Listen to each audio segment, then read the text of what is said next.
Yo, what's good, YouTube? What's good? It's Stormybman, and I am back, welcoming you to Answering the Bell with Stormybman, our Sunday morning call-in show for this Sunday, September 12th, 2021. And we are here. This is number 9 on the calendar, just like the month. And we're doing some great things here on the Stormybman channel. But salute to everyone out there that supports the show, that tune in, that write in the chat, that call in, because all of this would not be possible without your participation. So welcome everybody this Sunday morning. Glad to see you guys out there. Glad to be here with you. And I want to send a special shout out to my man, Curtis Anderson, aka Kurt Sugar, the boxing historian. He's still under the weather, but we're still sending positive vibes and energies to his way. We want this brother to be able to come back and be amongst us in the community and on these shows and panels. And also to the brother Scrapbook Boxing, who is out there recovering as well because he had an accident, and we want to send the same positive sentiments to the brother Scrapbook Boxing.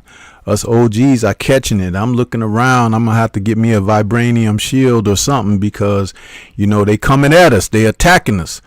But with you guys and your support and love, we can make it through it. You know what I'm saying? So welcome everybody that's out there. Want to start off by just acknowledging those who were in the chat early there. We had Loco Sports. My brother was out there. And MPWTF is out there as well. He's saluting us all. And he also says, once you made history and retire, I believe you should leave it there. That's just my opinion. Don Shada is out there saying, salute Stormy Sensei. Salute to you. The Boxing Archives is out there and says, I think it's okay retired professional boxers to fight in an exhibition fight over 50 years old. I feel it depends on the number of rounds, rules, and if the fighter's health is good enough to perform. Boxing Archives, you need to really check yourself on that and really do some research, my brother. It's a very casual statement and remark off the cuff without not really acknowledging what some of these men endure during their careers, not just in their professional fights, but in the sparring, and some of them have had extensive amateur careers as well. When a fighter has stopped fighting, it takes about 5 to 7 years to see long-term effects show up. So if a guy is fighting at an advanced age, at 50 plus, taking punishment, that is a whole different story, because when he gets to be 60 to 70 years old, he might not even be able to put his own clothes on and everything. That's something to really reconsider, my brother. And I wish you'll do a little bit more research on that. Thank you very much for your comment.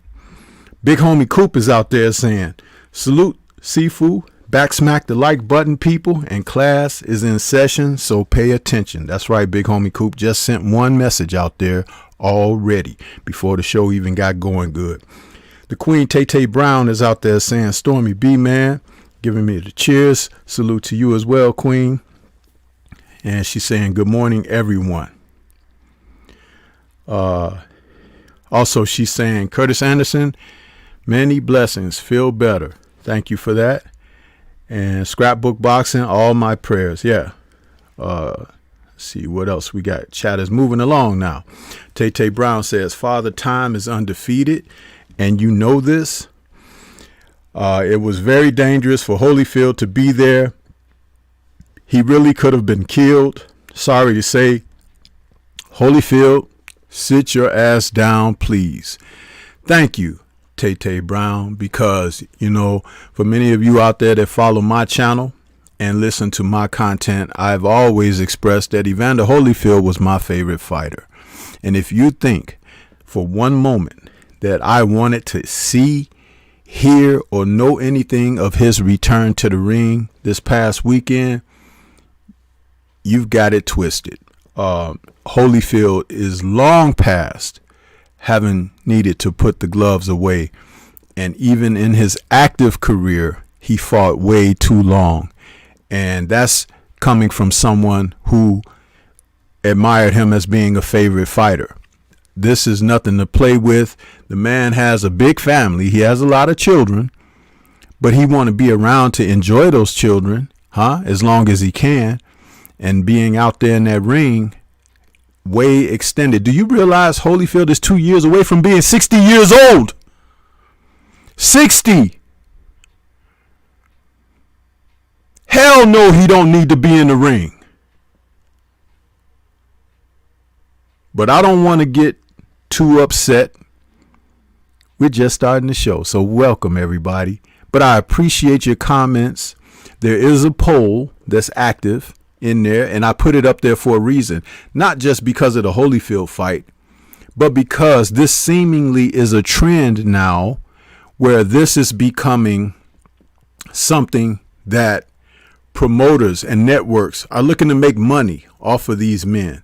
Yeah, they get paid a purse for participating, but when your well-being is on the line, there's no price on that. Somebody needs to hold the line of discipline and say, no, go sit your butt down somewhere. Raise your family. Focus on your son that's having a professional career. Stay your butt out of the ring, man. You've taken enough. And if you didn't handle your money properly, brother, that's your fault. That's an honest statement. Because when you get paid in excess, you live to the excess. Okay? But the thing about it is, where's the discipline in that? Your family should be well off for generations over with the money that you've been able to generate for your career. And not all fighters have that luxury of attaining that. But this is how you want to wind up? No. I say no, no, and no again. This is not the way you want to see and remember heroes. When Joe Louis was knocked out by Rocky Marciano, people cried. Because Joe Louis was a stand-up champion. He had the persona and the image of someone that walked and carried the sport with dignity. There was a lot that went on behind the scenes that people don't know of. Just like all of us, we have our personal lives. But the image of Joe Louis being knocked through those ropes and his body halfway out of the ring and Marciano standing over him, it shattered a lot of people. Watching Ali be pummeled by Larry Holmes shattered a lot of people. So much to the degree that Larry Holmes could not even garner fan support for his own career, even though he was a perfect replacement for Ali. Not because of his characteristics of speaking and all of that, but because he fought like a champion and showed championship will and applied technique and science with the skills of boxing. And he reigned for 7.5 years with over 21 title defenses.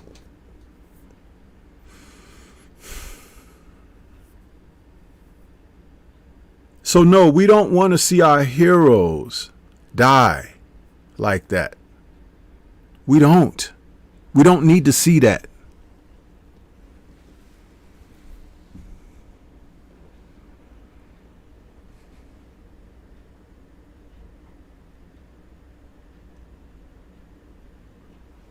Tay is saying exactly. Facts. 100. DP Rocker is out there. Salute to you, DP. Dank Father is out there. Appreciate you. He said, if anything, I would have rather seen Mike do that to Evander. If anything, I'd rather see they both sit their butts down, and I'd like to see these modern day fighters like Anthony Joshua, Tyson Fury, Deontay Wilder, Dillian White. I want to see all of these guys get in the ring and fight each other. It's their time. It's their era. What are they mulling about for? You got a 50-plus-year-old Riddick Bowe running around now trying to call out Lennox Lewis, mad because he didn't fight Lennox back in 1992 when he was supposed to. Huh? Because he threw the WBC title away when Lennox was the #1 contender for it, and Bowe was the undisputed champion of the world, having just defeated Evander Holyfield.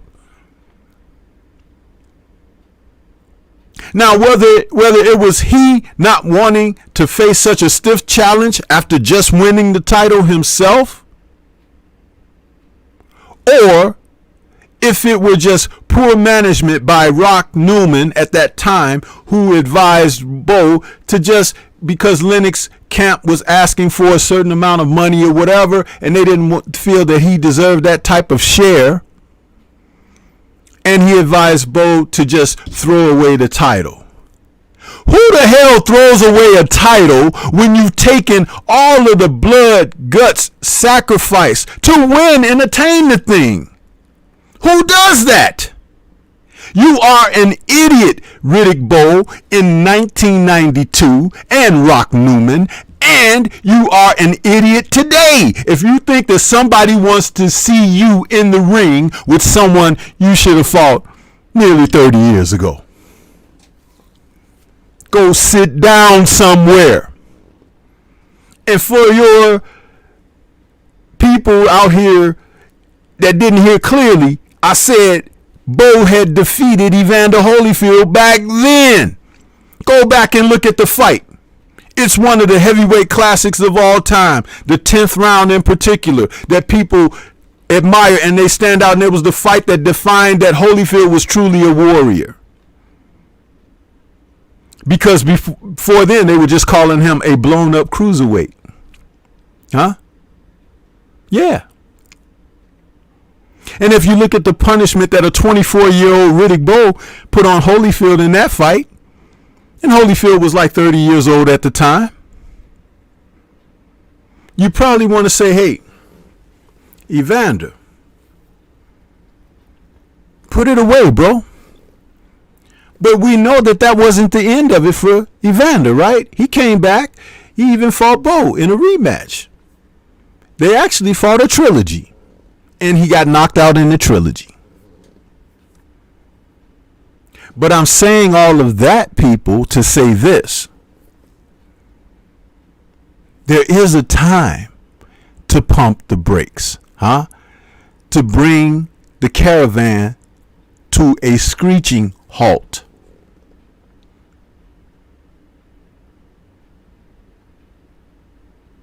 It's better for a medic to say, we don't approve that this fighter should fight beyond this particular age, particularly with the damage that they've sustained and endured over their careers. We say no, rather than that body be carried out of the ring into an ambulance and maybe never go home to his family again. That's what I have to say about that. Some of you don't understand. This is not a video game, huh? This is real. That man has real family. And they want to remember their real family being who he is and recognizing them and being able to speak with them. They don't want to be feeding him soft food and changing a diaper on him and dressing him and everything and propping him up in the window or propping him up inside some room somewhere watching everybody else live life before his eyes. What the hell's wrong with you people?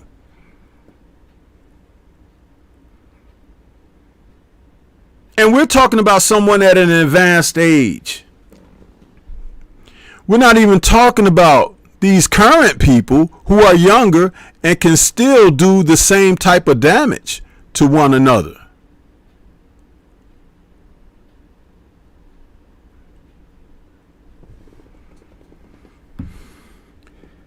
I'm always going to give it to you straight, whether you like it or not, whether you appreciate it or not, whether you think I'm wrong, I'm coming at you wrong and all of that.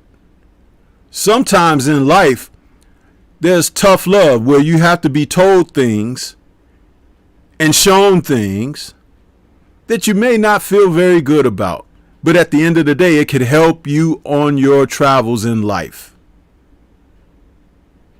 That's what a mentor does.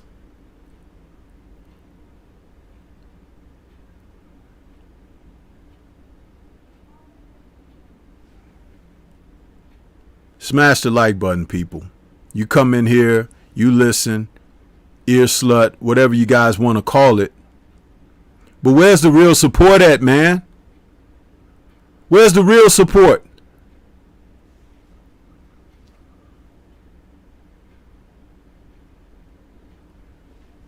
That's like a bunch of folks that sit up in the church and they tell the pastor, amen, pastor, amen.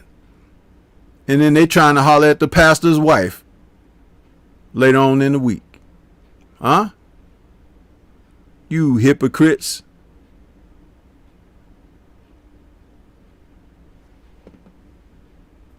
Telling you the truth. You may not want to know about it, but as long as their breath in Stormybman's body, I'm going to say it. I don't give a damn if you like it or not. Evander Holyfield was my favorite fighter.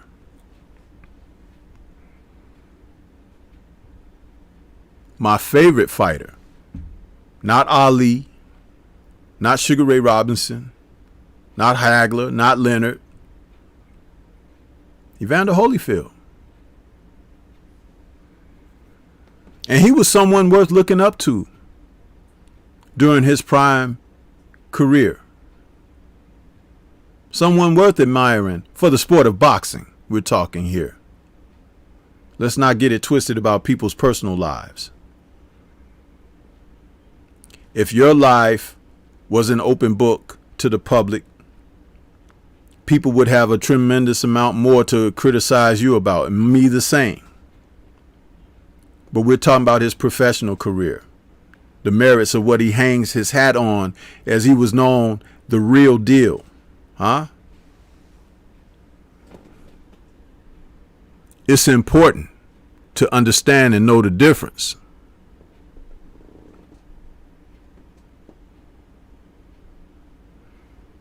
You think this is how I wanted to see this man go out? And mind you, I didn't watch the fight. Had no interest. Didn't watch a lick of press interviews leading up to it or nothing. Didn't watch the public workouts. I heard people talking about how he looked and everything. I didn't watch any of that foolishness. None of it. He should have been in the gym holding up some pads for his son, who is on his way in his own particular career. I bet he ain't thought not one moment that his son could have been preparing funeral arrangements this day instead of preparing him for his next bout.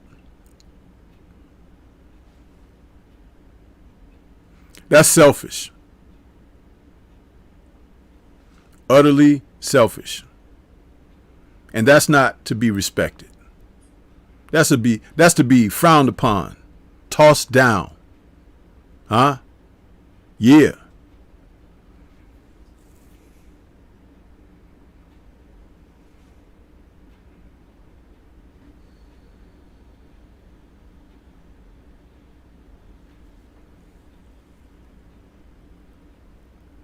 Big Dose says, salute Stormybman and the chat.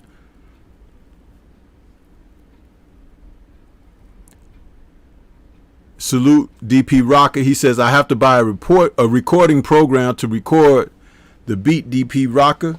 Right now, I'm in the process of releasing my album, My Classic Grind. Okay.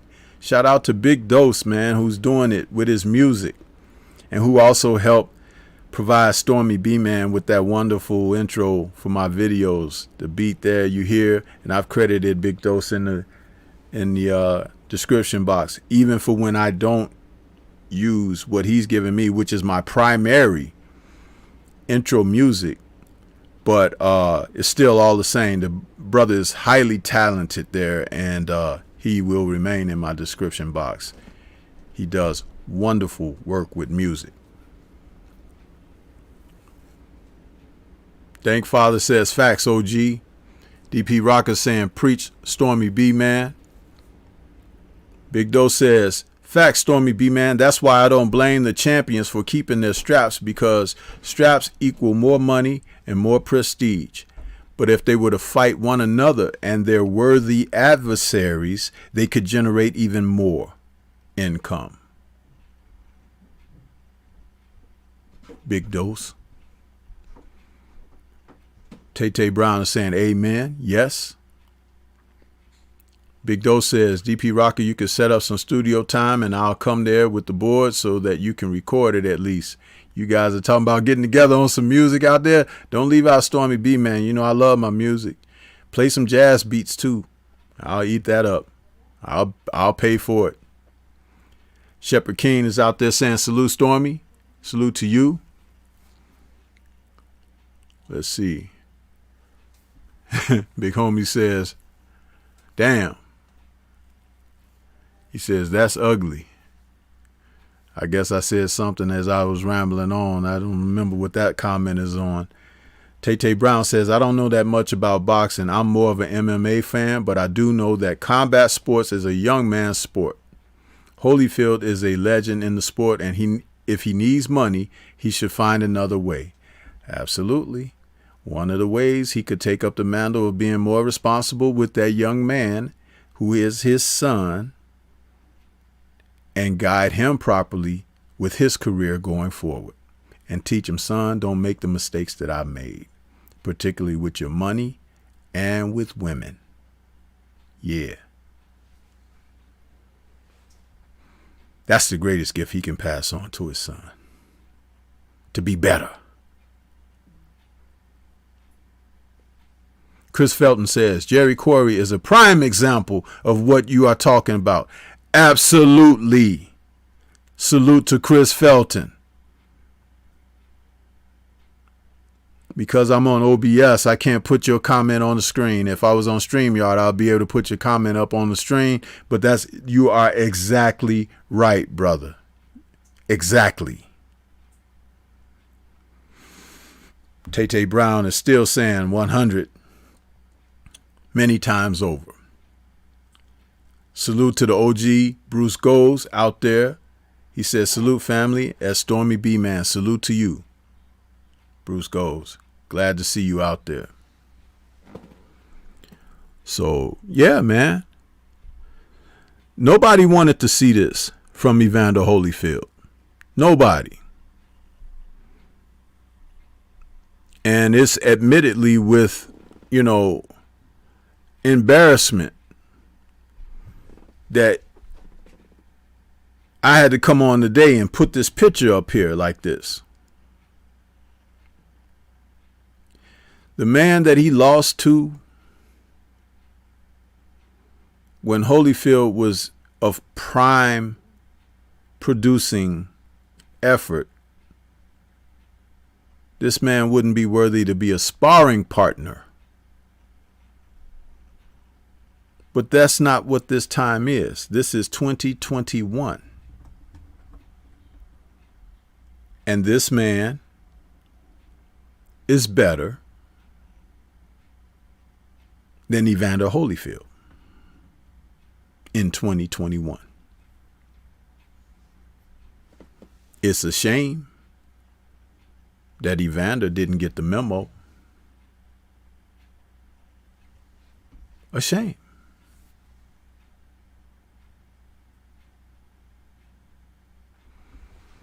Salute to Jelly Bean 4280 out there. Shepherd King says, I hate that happened. Big Dose says, I didn't watch it either, bro. Bruce Gold says, salute, my brother. Big Dose, good to see you. MP WTF says, I thought they was playing when I seen that footage, but whoa. Listen, I still haven't seen the footage. Don't want to see the footage, huh? I'm not a person who likes to watch train wrecks and car crashes. That's not me. I'm not the person who used to go to the video store back in the day. Yeah, we used to have video stores for you. Some of you young folk don't know what a video store is, but we used to have video stores, okay? And you could go and rent Faces of Death, where they show people dying, actually live deaths on film. And it was a video that ran like 90 minutes or something. And they just show you situation after situation, people being caught on film dying. I never watched that crap. But there was a huge audience that they made volume 1, 2, 3, 4, 5. I don't even remember how many of them they made, but it was several. What is wrong with people?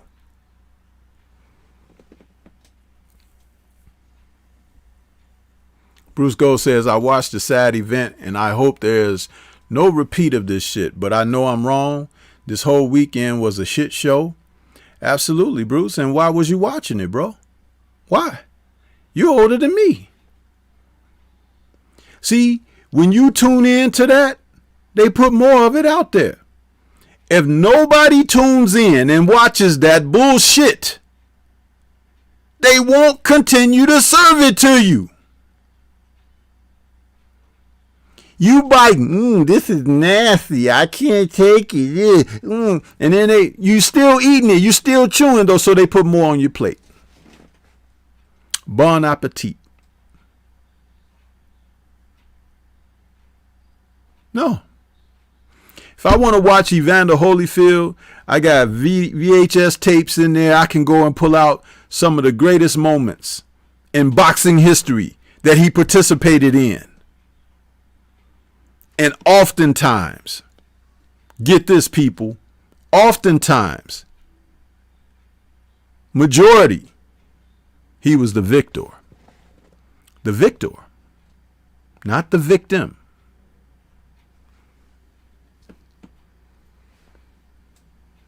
Hmm.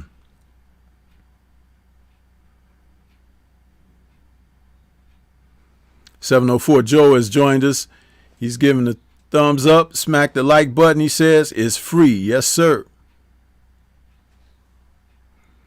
DP Rocker says facts. Big Doe says, I'm going to make you a jazz beat today, Stormy B, man. That's what I'm talking about, man. You see this big old electric watt smile on my face when you said that? I love my jazz, man. I love my jazz. We used to play jazz and James Brown in the boxing gym. My mentor, Eddie Davis, you knew he was there when James Brown was playing. You knew he left the gym when I put the jazz tape on. That guy's working out to James Brown and jazz. Hey, man. And then, you know, we had a day where somebody forgot to bring the boom box. So there was no music that day in the gym.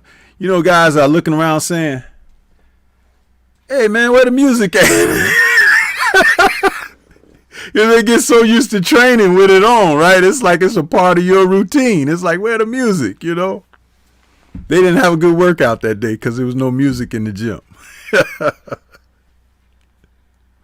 Kevin Dunbar's out there saying, salute Stormy B, man. Salute to you. Dank Father saying, sad to see. DP says the ref should have let Evander get out of the first round. DP, man, you sadist. What's wrong? Do you walk around with them damn dog collars on and the chains and whips and stuff like that? Is that what you are? S&M? Huh? You want to see that? Let him out of the first round. Man, you crazy. If somebody whooping your ass, wouldn't you want the ref to stop it for you? You'd be like, hey, ref, hey, can I get a hand here? I watched that guy, Andy Garcia, heavyweight. And I forget the brother he was beating on. But, man, he pummeled that guy into the heavens, okay? And the ref wouldn't stop it for nothing.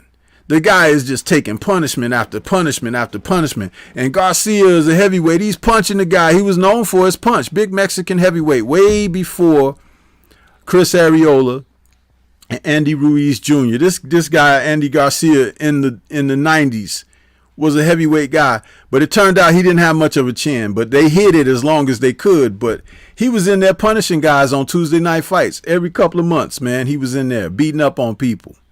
And this one guy, he beat up so bad, and the referee was just standing back there looking like this, standing behind Garcia, watching him beat the guy, and the guy couldn't even fall because the ropes was holding him up as Garcia was pounding and pounding and pounding on him. And it's like the ropes is just holding the guy. Finally, the guy just dove to the canvas like so many punches, and the ref waved it off and everything. But where was the ref's compassion to say, okay, this kid has had enough? I hope that ref never refed another fight. But it was horrendous to view that. But you want him to let Evander get out of the first round. Get to the back of the class. F+. Bruce Gold says, I'm a combat sports junkie and I stream it. I wouldn't pay a dime for this. Yeah, but you tuning into it, Bruce Goes. You know what? You don't reserve the right to talk about what a shame it is and everything when you tune into it. You don't. You don't. That's just like the person that watched the crime and say, yeah, man, they did this and they did that and they went there and they took this and they brought out that. You know. You watching it all like a TV show, but you won't pick up the phone and call, you know, the authorities and say, hey, my neighbor's being cleaned out. You would want them to call for you if you were being cleaned out and were away. Yeah. Big Texas, ATX, Cletus Smith is out there. Salute to you. Bruce says, I would watch two bums fighting if I was there. Yeah, there's nothing wrong with that. But you're talking about Evander Holyfield in there at the age of damn near 60, Bruce. Going in against a young man from MMA or wherever the guy's from, UFC, whatever, and a guy who's younger and gonna put hands, foot, and everything else on Evander. We know this. Evander Holyfield can barely talk right now, bro.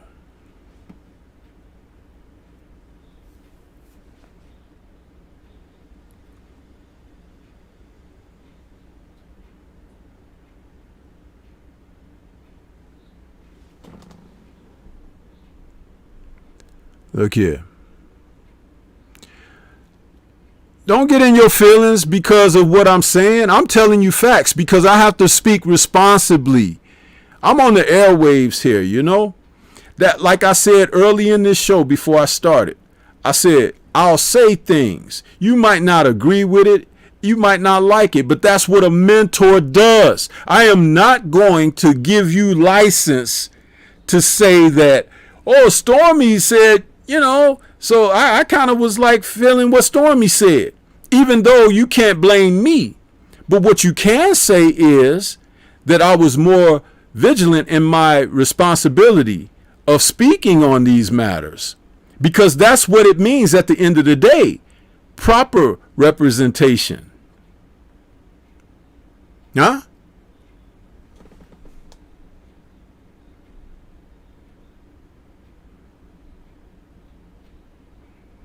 Yeah, that's what that means.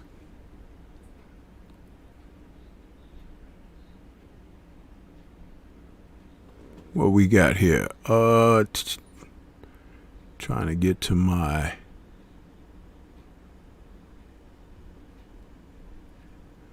images for my cell phone. Meant to put my cell phone up on the screen. Also, the phone lines are open. And I got I like to have my cell phone image on the screen there too. Makes it look like you guys chat messages look like text messages on the Apple phone there. Let's see what we got here.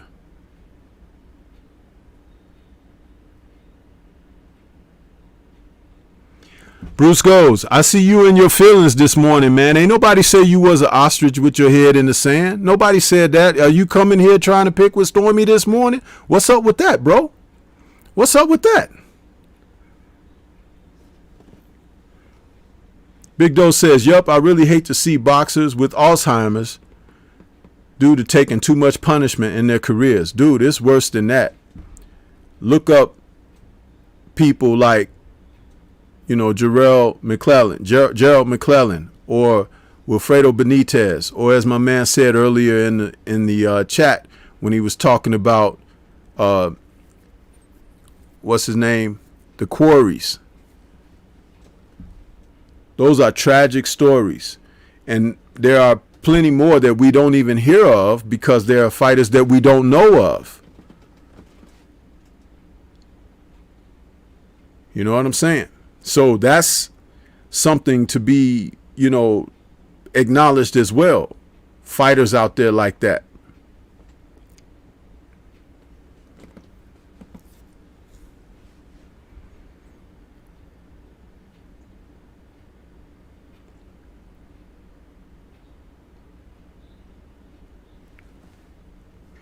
You know, a person that's going to stand up in a proper manner is not always going to be liked, applauded. You can listen to guys talk crap. You can listen to guys give you unrealistic information and lies and flood them with applause, flood them with super chats and all of that kind of foolishness. But that ain't going down here on the Stormy B-Man channel, man. It ain't.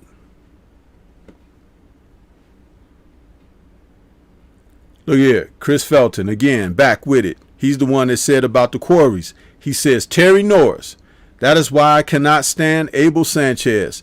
1,000%. See, Chris Felton is out there telling it like it is, man. You know what, Chris Felton, you really doing it, man. You're saying it. This is exactly what it is. 1,000% fact.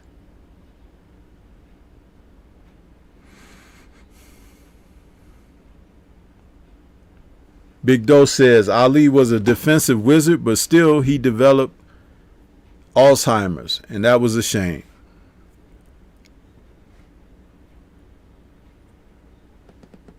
He wasn't a defensive wizard. Ali had athletic gifts that allowed him to evade and move out of the way of shots with his anticipative skills. And as that eroded and went away, because your athleticism only lasts at a peak to a certain age, and it's different for different people. And in an era where they were tremendous punchers, when those gifts went away, we found out that he could take a punch. Because when he wasn't getting out of the way, he was getting nailed. But his resilience in being able to absorb punishment allowed him to fight on, which was very dangerous. And eventually he took too many shots. And the end result was what you were able to see late in life. That's nothing to be proud of, people. Because even when he could no longer slip away from a shot by pulling his head back out of the way, he was getting nailed. He wasn't slipping shots like a Pernell Whitaker or blocking them, defending them with his gloves and stuff like that, letting them hit the shoulder. No, he would put his hands up sometimes like this, and guys were still nailing him a shot. You only have so many of those in you. And don't forget, when he began to slip like that, he was allowing guys in the gym to hit him purposely. I'm building up my resistance to the punches, he would say to his cornermen and stuff like that. Freddie Pacheco shot that down like Hawkeye. He said, you don't build yourself up, build your kidneys up, letting people pound you in the body or pound you on your back of your head and stuff like that.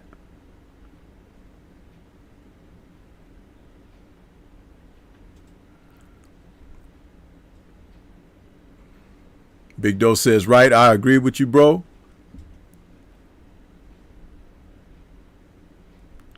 CMB says, salute at Stormy B-Man in chat. Main Man Mademan is out there. He says, what's good, Stormy B-Man? Salute, champ. Salute to you, main man.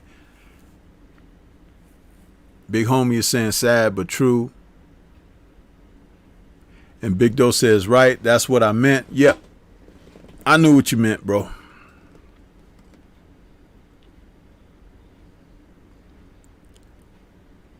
But we got these lines open, man. If someone want to call in and talk about something up to date in the sport or whatever, feel free. We also had the fight that took place between Valdez and Conceição. How you say his name? Conceição. He was out there. And man, did he lay a whooping on Oscar Valdez. My man, Boxing Conversations with Reggie Owens had already said that the boxing guys were going to judge Oscar Valdez. And man, he was not wrong. He was not wrong in the least.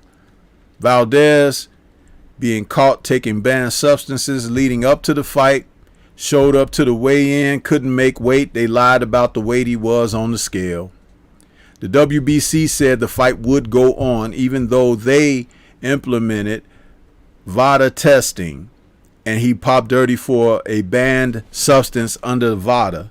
So the WBC said that we're going to go with WADA even though they paid millions into this boxing program of dope testing. Huh?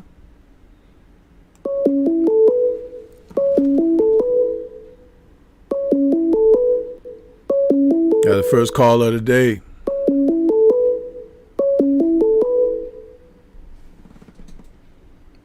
Okay, good morning. We got 651 in the building. Who we talking to, and welcome to the show this morning. Yo, this is Bill Mahari Nation Sports Podcast. What it do, Stormy B-Man? Bill, what's going on, bro? How you doing, man? Man, I'm chilling, bro. I'm chilling, man. You know, I just came out of the basketball hardwood, feeling pretty good today. You know what I'm saying? Yes, sir. Yes, sir.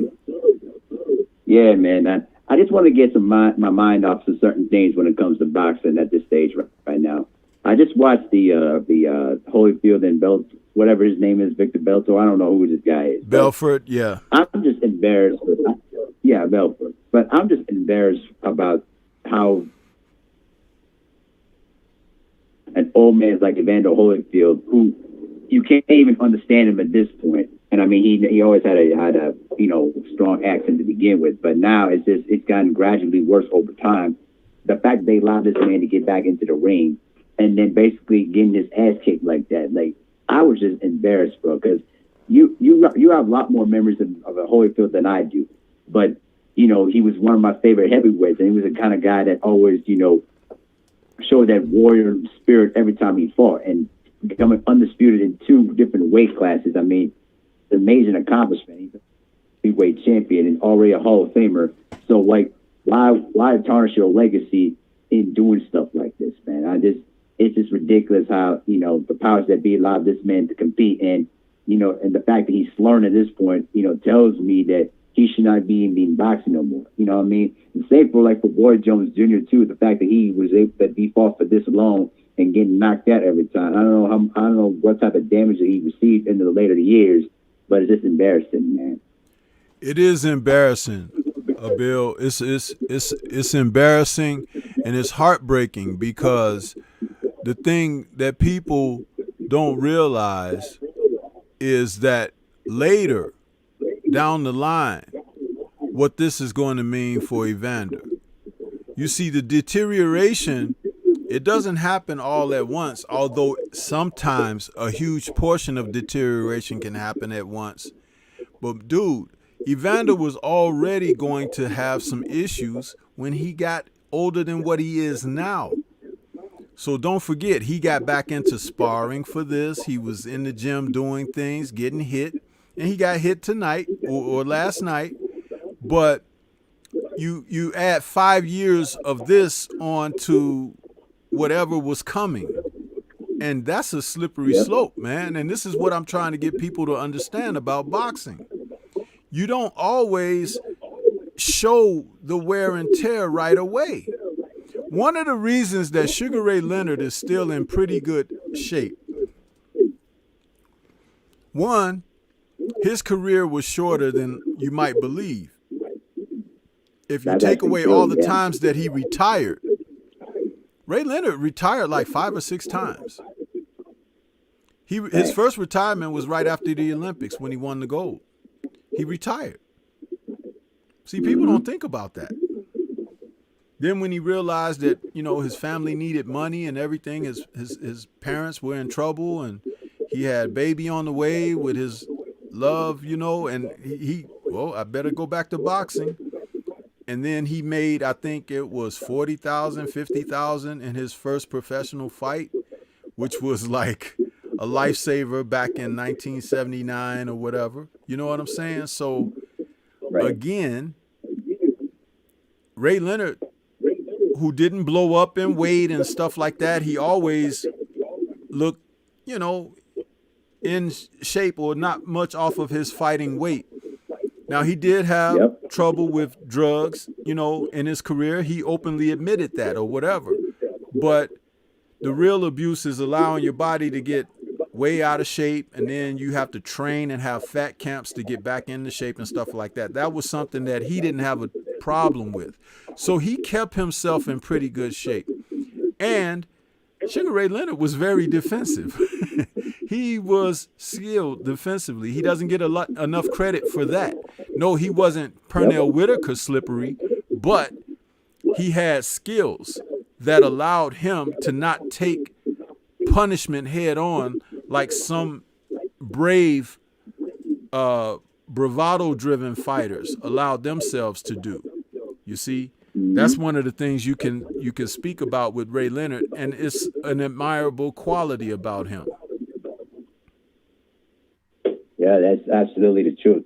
And even the worst part about when Riddick Bowe ended his career early in '96, you know, he was even slurring then, and now he's got even worse even now. And it's like you're trying to come back into the sport, and you wanted to come back against Lennox Lewis, which is like ridiculous, bro. Like you chose not to fight him in '92, and you're trying to redeem yourself the mistake that you made. Like, bro, let it go, man. Like, your time in the sport has passed you by, and the same for Evander Holyfield. Like, a lot of these guys, they just don't have the understanding that their time has flied by, that this sport's not for them anymore. And the same for Mike Tyson too.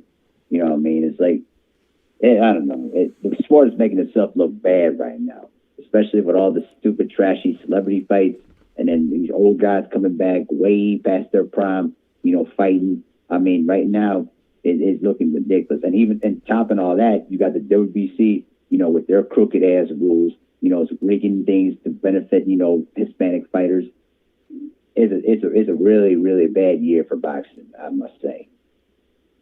Yeah, and as I stated earlier, Bill, is that if the more prominent modern day fighters were fighting the fights that they should be fighting, it wouldn't be room for these sideshow antic matches to take place.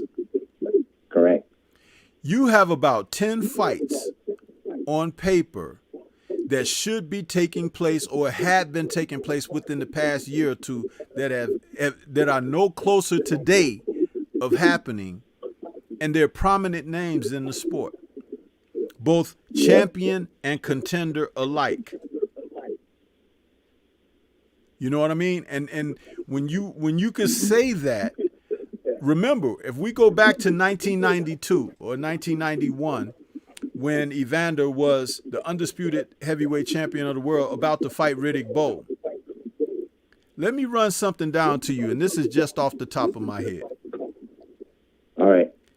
Mike Tyson, who had yet to go to prison, right? Mike Tyson was amongst the contenders. But this is who you had as contenders, and Holyfield had the belt. George Foreman, and in no particular order, I'm just running the names off. George Foreman, Mike Tyson, Lennox Lewis, Riddick Bowe, Razor Ruddock, Who else? There was someone else. Well, that's 5 right there. You got the champion, who's Ray Mercer a Holyfield. contender? Huh? Was Ray Mercer like a... No, Ray Mercer hasn't come up to that point yet. He was Okay. professional, but he hadn't made it to that level yet.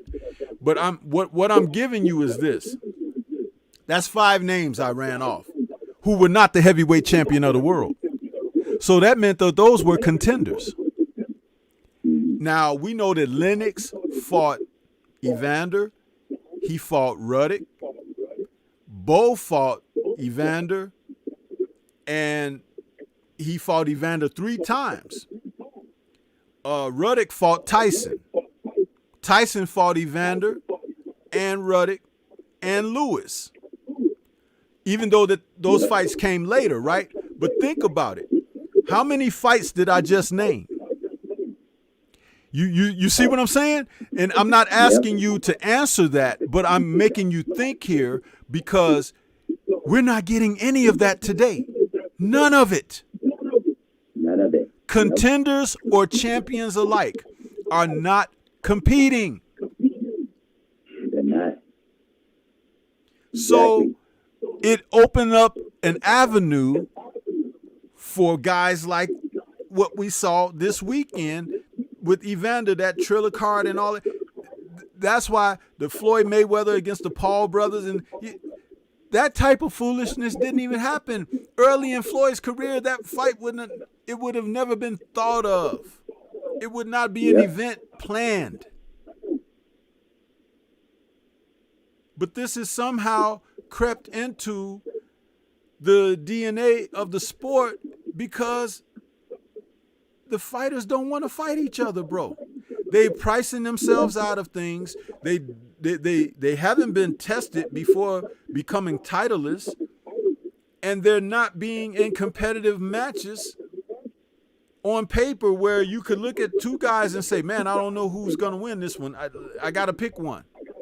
How many guys who have title belts around their waist right now have been in those type of matches where on paper going in, you just didn't know? Yep. Not many this year. Not many. Not many in recent years. So it's like when you're watching this, it's ridiculous. And we're supposed to kiss their behind and be like, oh, yeah, you're great. No. Compare them to former greats and past greats? No.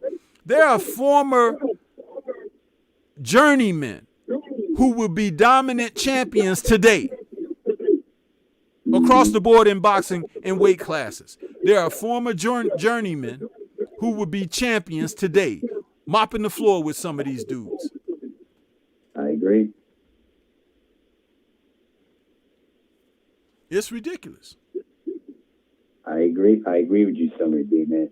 And even the journeymen back in the day had even more courage to face against a lot of those contenders back in the day. Think about this. If Charmaine Mitchell was fighting today, he would probably be a world champion right now. Absolutely. I'm flat out being Ivan Robinson, when he fought against Arturo Getty multiple times, he'd be a world champion today. His style would cause too many problems for a lot of these contenders today. I'm being flat out serious. If Ivan Robinson could give Arturo Getty problems, put him in there in today's welterweight division and see what he can do. Absolutely, man. Absolutely. So, you got anything else on your mind there, Abel?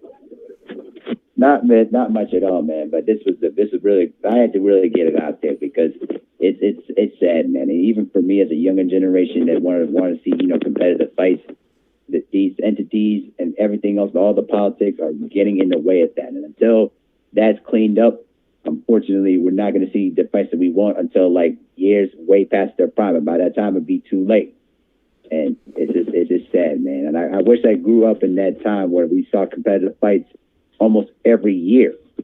I wish I could go back in time, but we only got YouTube to see it. But I wish I could saw it live when you were growing up too. It's kind of the sad part for me. So. Yeah, and the other thing you can do, man, is be critical. Be critical of what's not and what once was and what should be, because that will, believe it or not, it lights a fire. okay? Even if it starts out as a spark, but that spark can become a flame, and that flame can become a blaze. But the whole important aspect of everything is for the spark to be initiated, bro. And that's what we do with channels like what we have when we have these discussions and everything, because it's about accountability, man. At the end of the day. Yep. I agree with you 100%. All right, Stormy B, man. I appreciate you accepting my call, man. I'm going to keep listening to you on the live chat, though. All right, man. I appreciate you calling in, Abel, and welcome to the show again. Don't be a stranger. You can call in anytime, bro. Absolutely, man. Take care, all right? All right, you too. Peace.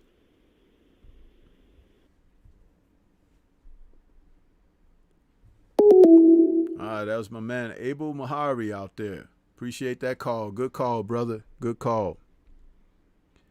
And let's see, we got in the chat, Dwayne Jones. He says, bless up from Atlanta, and let's hope Holy never does that again. Yeah, see, you in Atlanta too, so you know how big Evander is in Georgia, man. Come on, man. We don't want to see the Warrior go down like that, the real deal. We don't want to see that anymore. They just put a statue of the man up. What was it, a year ago, 2 years ago? They just put a statue up. Dwayne Jones, come on, man. Boxing and Barbecue is out there, says, good afternoon, Stormy. Good afternoon to you as well, brother. Good to see you. Smash that like button, people. Yes, sir.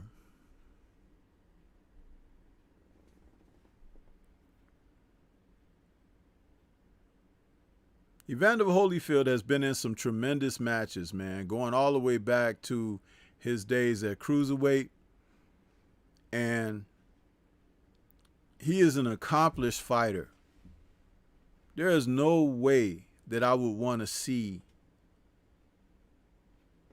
him back at almost 60 years old, man, in the ring. That's unconscionable, man, unfathomable. Michael James 616, I see you out there, brother.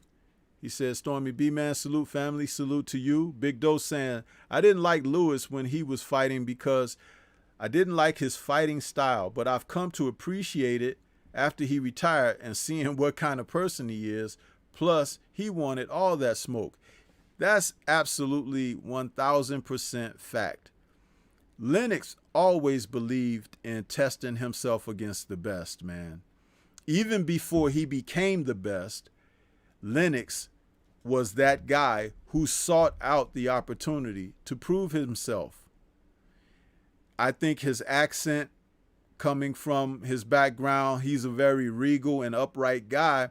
So that was hard for Americans to really, accept. It's like, who is this guy talking all proper and this and that, right? But you get in the ring with him and he knocking people's heads off. So, hey, man. And he was always so cool and laid back with it, right? I think that his Jamaican background and everything all played a part in that, because Lennox was probably one of the most world champions out of world champions, because he was from everywhere. He had a Jamaican bloodline. He's from the UK. He lived in Canada, and now he lives in the US. He represented his title reign as a world champion, and again, people get closed-minded, right? Because you're taught to think inside of this little circle here. But when you take the restrictive lines away and it opens everything up, you see that the world is a vast place, man. That's why people should read more.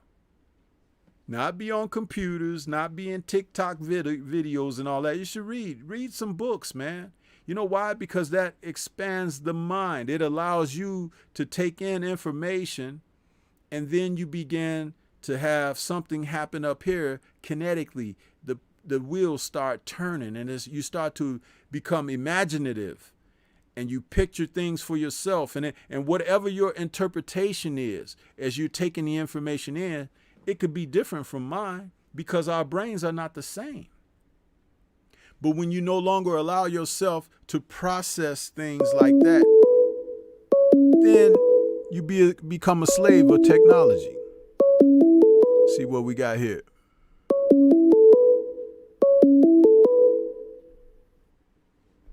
Okay, we got 214 in the house. 214, welcome to the call-in show. Who am I speaking with?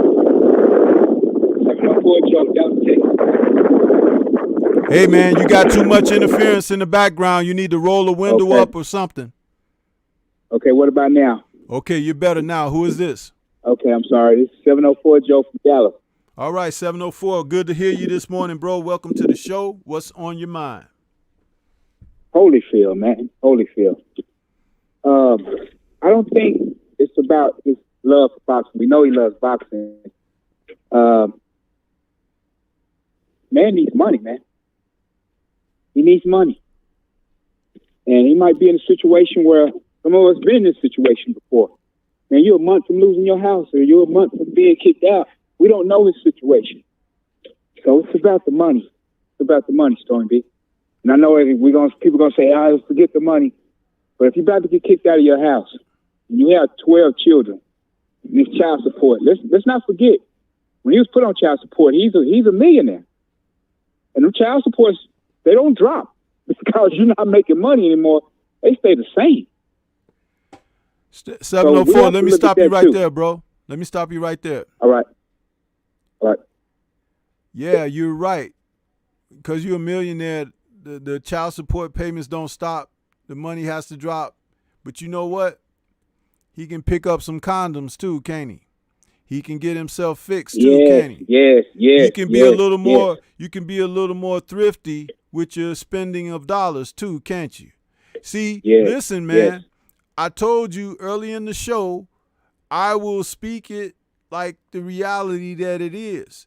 Yeah, Evander was walking around with custom design suits that had the real deal in the pinstripes and stuff like that. He was living his life, and that's fine because he had it in excess and abundance. But it don't last forever when you live like that.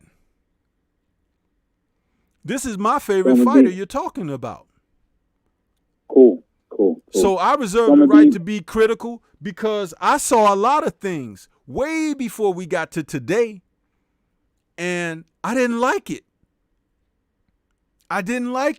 When he bought that huge mansion in what was it, in Atlanta or whatever, he bought that thing, looked like a mausoleum or something. It was huge. I was like, what do you need that for? That thing looks like the planetarium here in Chicago, right on the lakefront. That thing, the way Holyfield's home and mansion was designed, I think they say it was designed where it's, if you're looking at it from above, it looks like the letter H or something for Holyfield. It looked like the size of a college campus. That's what I'm saying. But who the hell needs that, bro? Man. Who needs that? You don't need it. He didn't need it. Stormy, we're dealing with us, black people who never really had money. And I'm not making excuses. He spent the money. He lost the money. But some of us never really had that type of money. And a lot of us are never going to have that type of money. But I'll say this. Right. History is filled with people who set an example of what not to do. Huh? I'm sure you know of somebody that you grew up with that was going down the wrong path. Might have been a best friend of you. You might have been the guy. But at some point, you have to turn things around. Otherwise, there's a bad end for you. You know, there's a bad end. It's like where you go there and ain't nobody else coming to see you, visit you, or anything because you either locked away or put under. Huh? Yeah. Now, I'm going to look at your life if that happened to be who you are, and I'm going to be like, I want to be just like 704 Joe. Yeah. I'm a damn fool. And anyone out there listening to me speak like that should sign off on that and co-sign and say, yes, he is a damn fool. Because we are always given examples. And this may sound critical, but remember, I said this, as a mentor, I'm supposed to tell you what's proper, not what's improper. I'm not supposed to tell you, yeah, you go ahead, do that. I'll turn my head. You go ahead.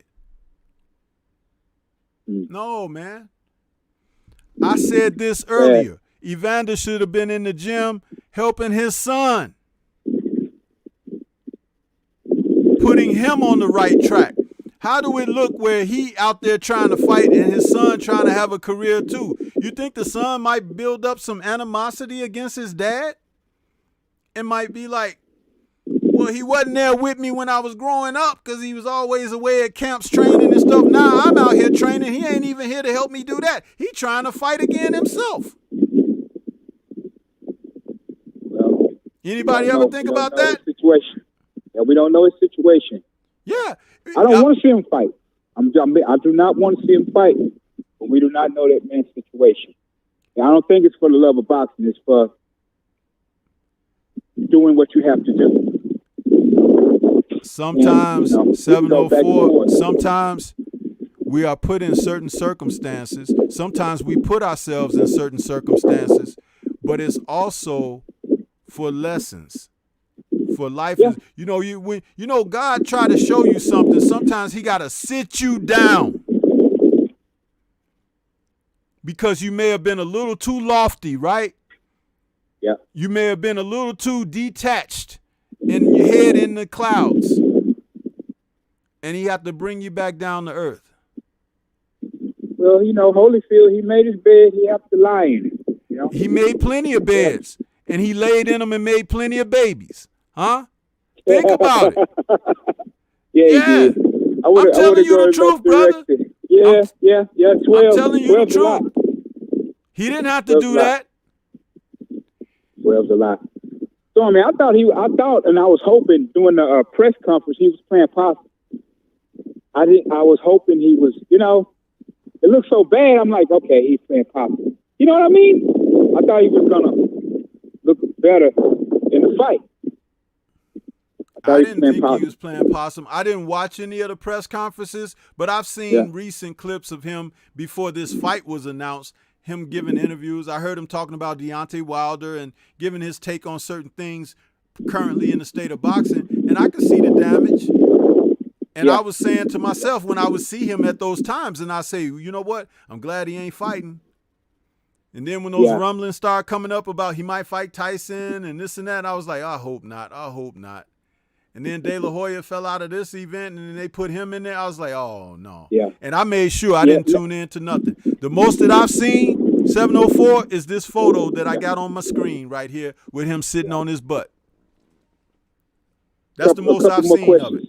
Right there. That's all I want to see. I don't want to see nothing else. I want to remember him from when he was, not where he is.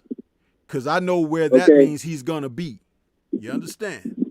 Okay, since Mike Tyson seen this, do you think Mike be like, oh, since Mike Tyson seen this fight last night, do you think Mike Tyson would be like, okay, I'm ready now.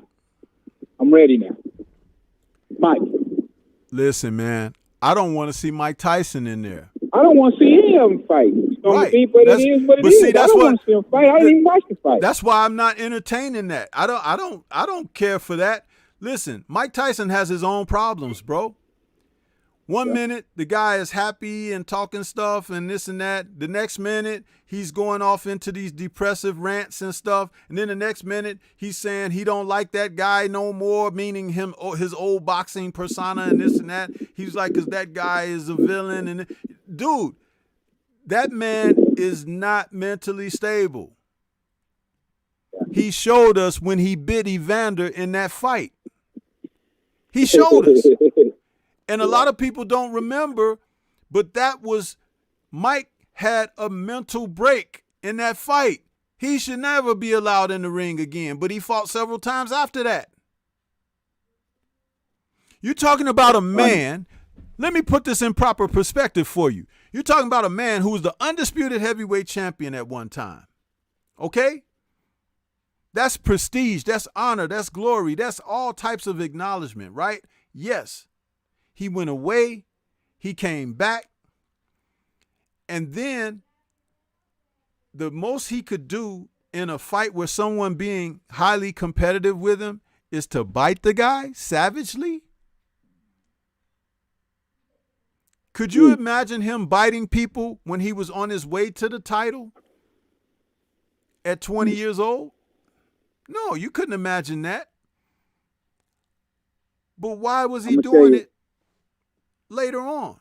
That's because some things have transpired in his life that he never got no healing from and everything. And the last place he probably needed to be was in the ring. It's crazy because the state of the world right now is going to be, it's crazy because Holyfield was Olympian.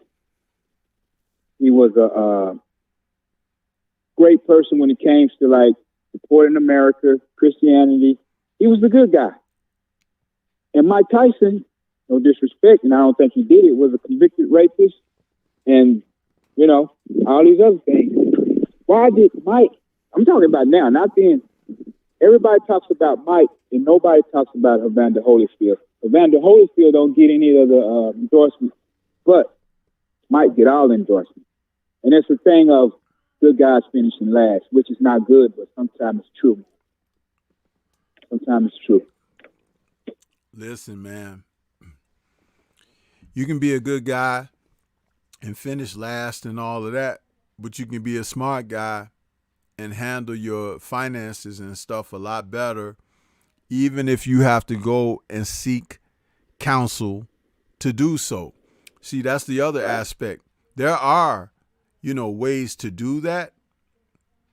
But again, I'm not here to teach a seminar on how to, manage your money. But when people are in a position of richness or enrichment, you can't tell them nothing. Yeah. This is my last comment. I'm gonna let you go because I know you got the show, man. One, Holyfield he is a warrior, man. That man, if 190 the cruiserweight was a nice division and we supported it, he was, and he is the best ever cruiserweight. In top 5 heavyweight. But for his brain damage, I just want to say this. My biggest heartbreak, man, I only watch this fight maybe every 5 or 6 years. Mildred Taylor, man. Mildred Taylor. Yeah. That broke my heart, man. That night, he was never the same. Never. He was never the same, man. And that broke my heart. They say the man swallowed several pints of his own blood. I believe it, man. He was jerked out of the fight. That was even more. He was jerked out of the fight. Man, they talk about these ABs and these such and such fighters now. Reggie Taylor he was about to be a superstar, man. He had everything, man, and lost it that night. And don't forget about all the sparring they do, man. They do hundreds and hundreds of rounds of sparring. They're sparring when we don't even know. They're sparring when we don't even know they have a fight on the table. You know what I mean? Yeah. Like you say, Sugar Ray did it the right way. Sugar Ray and Mayweather, they did it the right way, man. They did it the right way. They got out in time. Didn't take a lot of punishment. Like you say, kept their business right. So, it is what it is. I love the story. I love the show. Yes, sir, man. Well, I appreciate you, 704 Joe, man. You could call back anytime, brother. You're welcome here, man. All right, peace. All right, peace to you, bro. All right.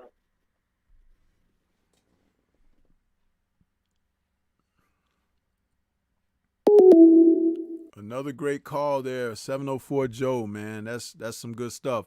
I see my man World Combat Sports out there in the chat. I appreciate you stopping by there, World Combat. And I also see Supreme Beast Boxing Talk out there in the chat. I see you said salute Grandmaster Sensei, salute to you. Hamza S, channel member, is out there. He's saluting. Boxing and Barbecue. Coach Chris is out there. He says he bought Hammer's house. The damn light bill is $4,000 a month. Yeah, man. Listen, I don't even want to talk about it, man. Boxing and Barbecue is out there. Coach Chris says he literally bought a house from a broke celebrity, just become a former broke celebrity.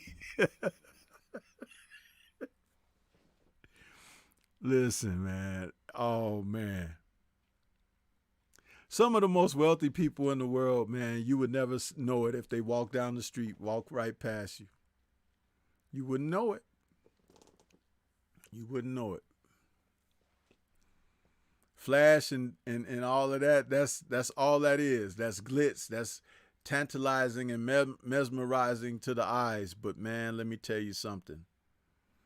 It's lonely when you get put in those situations and then you have to come up with resolution and how to survive after having all of that access, man. Crazy, bro.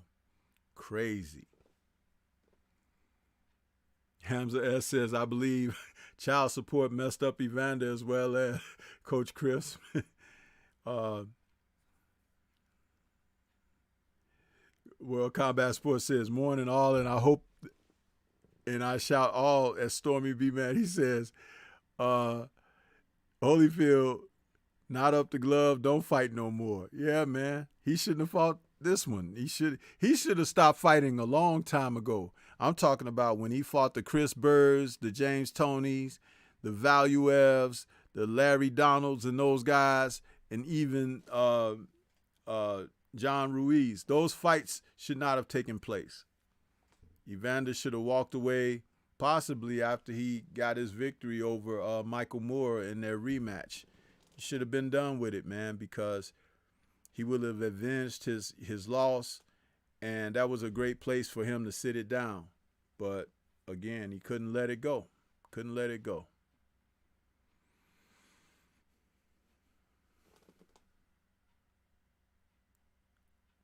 Yeah, Coach Chris says, Hamza, you mean his constant and foolish rawing all over Atlanta in the South?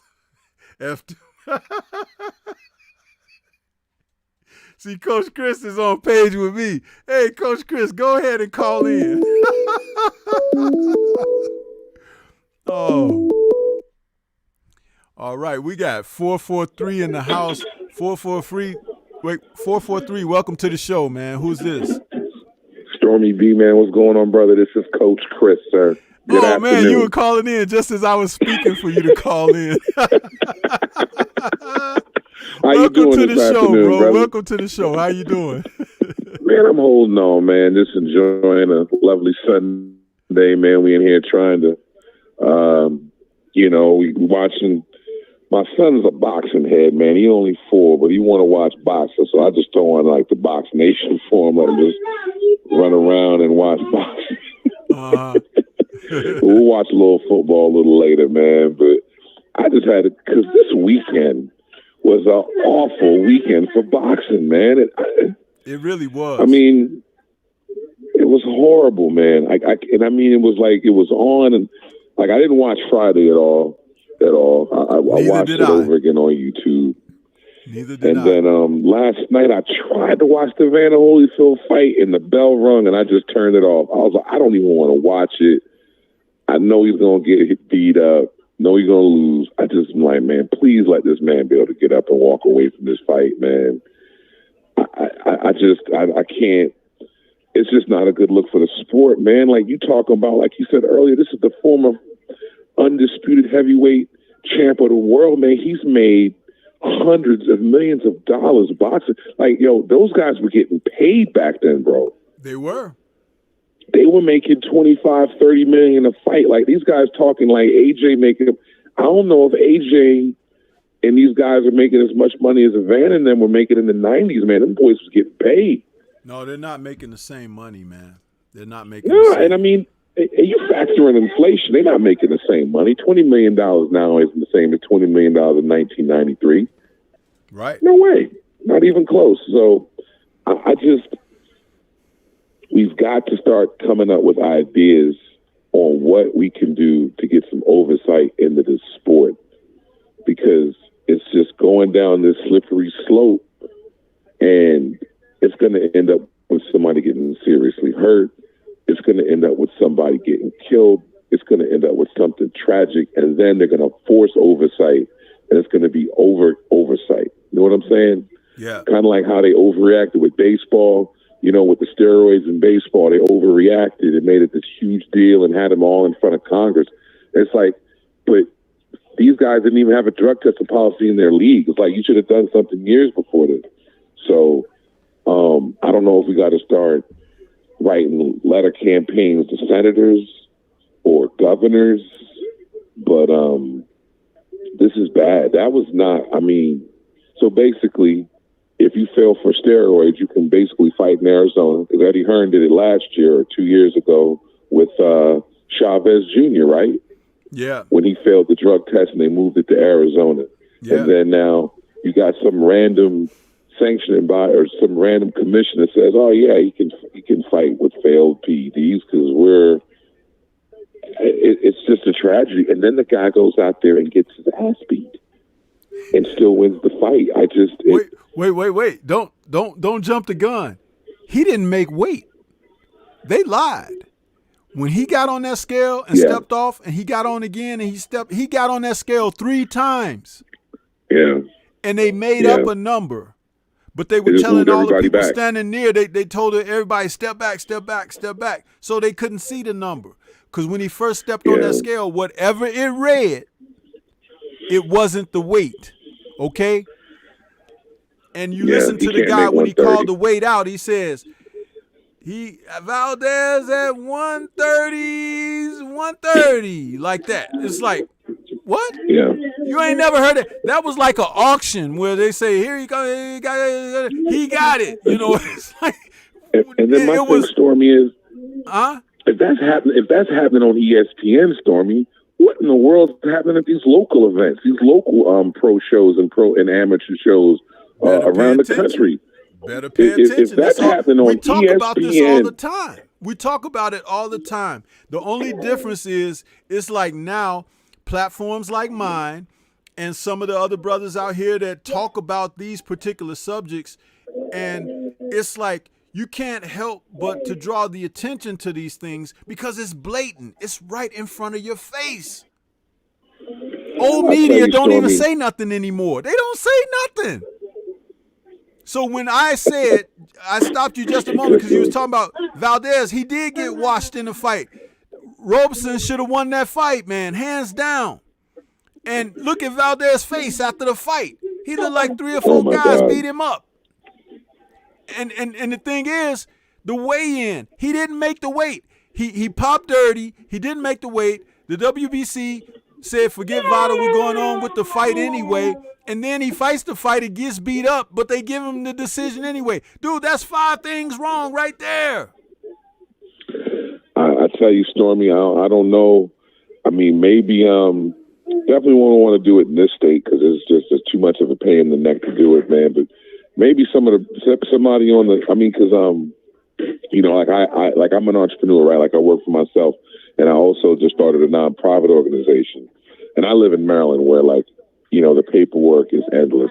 But maybe in a state like Georgia or Texas, where it's probably a lot easier to get it off the ground and start it, man, we need to start a nonprofit organization and get into that space and get into the grassroots effort.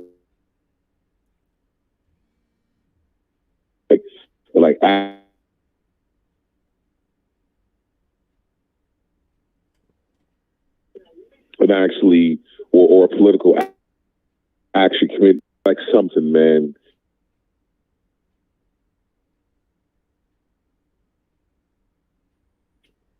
Hey, Coach Chris, you must be moving around. Are you moving around? Are you moving around a little bit because your audio is going in and out? I've never boxed. Coach Chris. Oh. Hello. No, it might be just the way I'm holding my. Yeah, because you were good when you first called, but now your audio is going in and out. You're in a bad spot. All right, hold on one sec.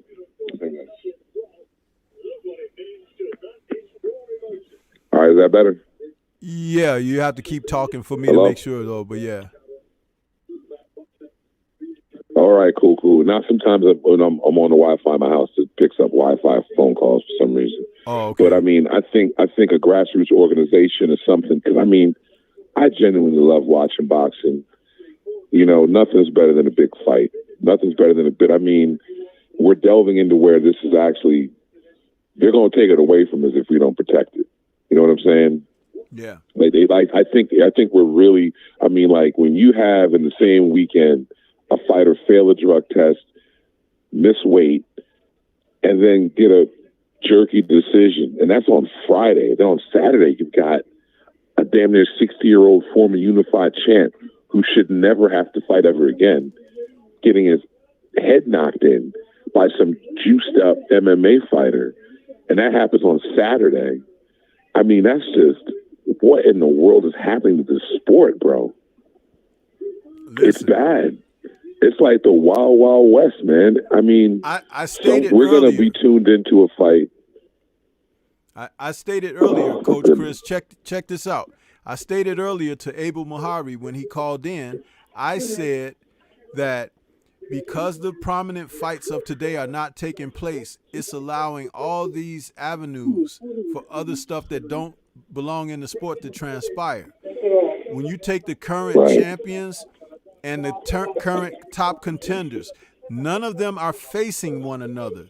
They actually fight over what second, if not third-rate fighter that they're going to compete against next. Do you remember a couple of years ago that Jamal Charlo and Triple G were competing for Brandon Adams, okay, who was a lower status fighter who was on the come up, but instead of fighting each other, they were competing for the services of Brandon Adams, and it ended up Charlo ended up getting the fight, but both Triple G and Charlo's camp were vying for Brandon Adams' services. Why not fight each other? What are you doing?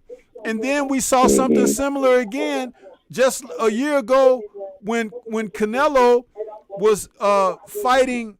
Who was that he was fighting? And then you had Durrell fighting on the same night because Canelo was fighting from the belt, fighting for the belt they stripped Benavidez of. And I was like, well, why isn't Canelo fighting Durrell? Because Benavidez had beat Durrell on cuts, right? So it's like it seemed only natural that since their schedules lined up, that they should be fighting each other. And they didn't fight each other. They fought two different guys, but they fought on the same night. And they even delayed Canelo's fight until after the Durrell fight ended. I'm like, that's who Canelo was supposed to be fighting, Durrell. And they put it right in your face, and people don't think about these things. It's like, dude, you cannot see the game that they're playing? It's like ridiculous. The two guys who should be fighting, they're not fighting, and then the guy that doesn't even deserve to be in the ring with them is getting opportunities. You know, salute to Hamza S out there in the chat. He says, Anvil Urim. Yeah, that Canelo's fighting that dude, but he should be fighting Durrell. I mean, come on. It's time for this stuff to stop. So when you say that we need something, I agree with that. But I say it like this. We need one on the West Coast, whether it's Vegas or California. We need one in the Midwest, like you said, maybe like Texas or something like that. And then we need one on the East Coast, okay, from like New York and New Jersey. We need that type of representation because that's across the country, right? But that organization that you're talking about to go after these circumstances like this, if we can pull together, because we definitely have the media sources with what people like myself and what we're doing out here, we can create that type of united front to make that happen. I'm telling you, I think the idea would be to form because a nonprofit organization allows you to raise money and spend it on programming, you know what I'm saying? And the programming would be, in this case, trying to save boxing, right? So, you know, I mean, I know they already have the what's the group, the people that leaned on the WBA over the whole Michael Fox situation and the racist judge. I think it was the Commissioners Association or something like that. And we had a lot to do with that as well. Based in Florida. That's a nonprofit organization based in Florida. I just think we probably just need to have an organization that represents a little bit more of the fan base and the culture. Right. You know, as far as its makeup and leadership, if you understand what I mean. You know what I'm saying when I say that. Right. Because obviously, like what the WBC has pretty much shown is like, hey, and I mean, like, you know, I kind of understand it from their point of view a little bit, right? But it's just ridiculous with these drugs and the PEDs, and it's just like, come on, like y'all cannot be this scared of black people, yo. Like you can't be. Like you're putting on gloves, you're fighting.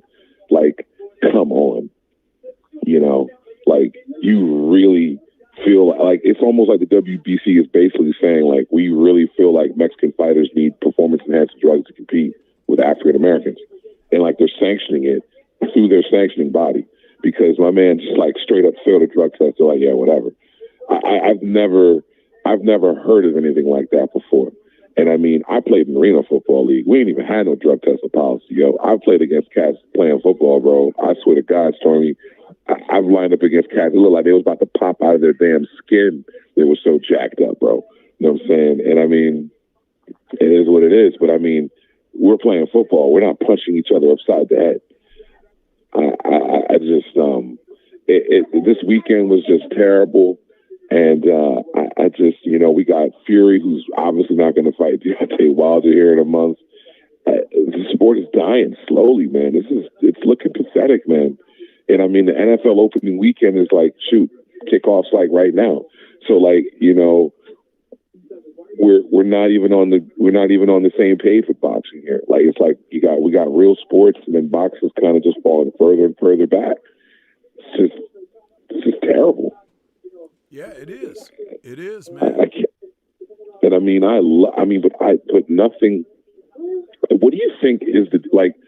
And I mean, we could call out Canelo, and I'm gonna call out somebody that's down the street from my house, man. Tank Davis. When is Tank Davis gonna fight somebody? When is Tank Davis gonna fight a black guy? You know, I think that Tank Davis' situation is very special because these are decisions being made by Floyd Mayweather, and Floyd is using a formula that he used in the fourth quarter of his career, where he took on these type of fighters that he's putting Tank in with now. It's all by design, but the rebellion against that type of sentiment should be because you're actually being biased in your approach to what you're doing. I understand what he's doing, but you don't want to do something like that for someone's entire career. And right. Floyd did it, like I said, in the twilight of his own career, which is he found a way to make the biggest money for the least risk as he was going on out the door and as his skills were eroding and things like that.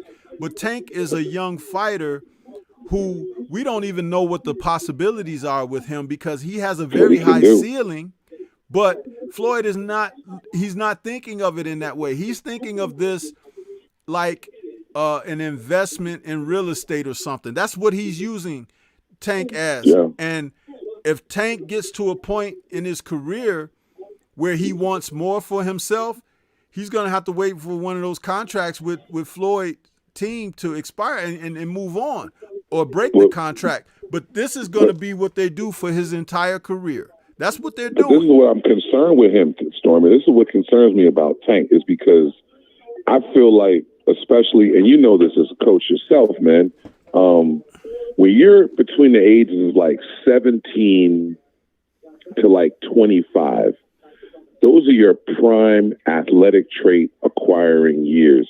For most people, some people it's different. Like maybe for Ken Griffey Jr., for example, that brother could have probably paid the, you know what I mean? Like maybe it's different for guys like that. But for most people, when I'm like, I say that to say he needs the challenges now. Right. He needs the good fights now. Like him beating Barrios and beating all these other guys that he's been beating, that we know he's going to beat them, right? Right. But him fighting those fights now, in 2 years, when he has to fight Teofimo Lopez, when he has to fight a Devin or somebody else, because there's always going to be new guys coming up, right? So when he's 28, 29, 30, 31, in the prime, and this is when like the experience and you still have your physical traits, right? This is the prime of your career. Is he going to be prepared to fight? Is he going to have been tested? You know what I'm saying? Right. Like Floyd was tested. Like Floyd fought the fights that prepared him that when he got to that end of his career, after he beat Shane Mosley, it was a wash. There was nobody left to beat him. He had already beaten everybody. That's what I'm saying, you know? Like him beating Barrios, that's not going to prepare. Like when he fights Teofimo Lopez, has he fought anybody that can punch like Teofimo Lopez? We don't know. You know what I'm saying? Like, right. I get it. They market him. And like, I know people, you know what I mean? I'm from Maryland and, you know, I'm from Baltimore City. I know cats from Baltimore that go down and they go see Tank fight when he fights, right? And they're marketing to that, you know, upperly mobile, successful black crowd. And, you know, they go to Atlanta, they're going to take the kids, you know, and, you know, it's a good event. You're going to make money. They're going to have a great time. They come and see him. He's going to beat the hell out of somebody. It's a great event for everybody. And it's a good deal for everybody. And everyone gets paid, gets a lot of money. But at a certain point, your legacy and your career has to be in the monitor. It's like they got all the bases covered, but your career and your legacy. You know what I'm saying? Like they're having good events, they're making good money, they're entertaining, they're marketing them well. But I don't want to see him go out here and take on these big challenges in a couple of years and he's not ready for it. You know what I'm saying? I hope that's not what's going to happen to him. I think he's a very special fighter. He's got elite explosiveness. He might be the most explosive person with boxing gloves on today. I love watching him fight. I love watching him fight. He is explosive. I've seen him train. I've seen him like run sprints up hills. He's an explosive dude. If you put a football in his hand, he could run fast with a football. He's just an explosive athlete. You know what I'm saying? But you gotta have those tough times in the early part. Them tough times, they mold you. And I don't want to see him go and step up when he has to, when there's no more bums left to fight. And then he has to fight a tough fight. And he goes out there and he's ill prepared for it. You know, that's what I don't want to see happen to the guy. You know what I mean? Obviously, he's very successful, and I'm very happy for him being from the hometown, and he's made himself something, and he's done his thing. But I think he has, like, all-time great written on him. I just want to see him realize that potential. You know what I'm saying? Yeah, yeah.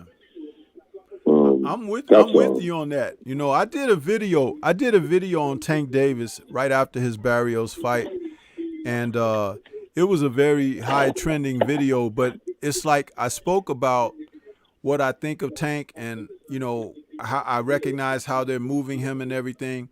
And that's fine. And I understand, Coach Chris, what you're saying, but I look at it two ways. What you're saying and what we need to see of that career guidance with Tank is a special thing. But as long as, this is my defense about the other thing, but as long as they're going to continue to do things like they've done with Vasily Lomachenko, Teofimo Lopez, and we just saw with Oscar Valdez, the promotion leading up to that fight with him last night, as long as these commissions, sanctioning bodies, and everything are going to do what they are doing, which is corrupt and illegal, then have at it, Tank Davis and Floyd Money Mayweather. What you doing? You got a point. You see what I'm saying? They're going to do what they're going to do. You got a point. Hey, and you know, what's good for the goose is great for the gander. Thank you.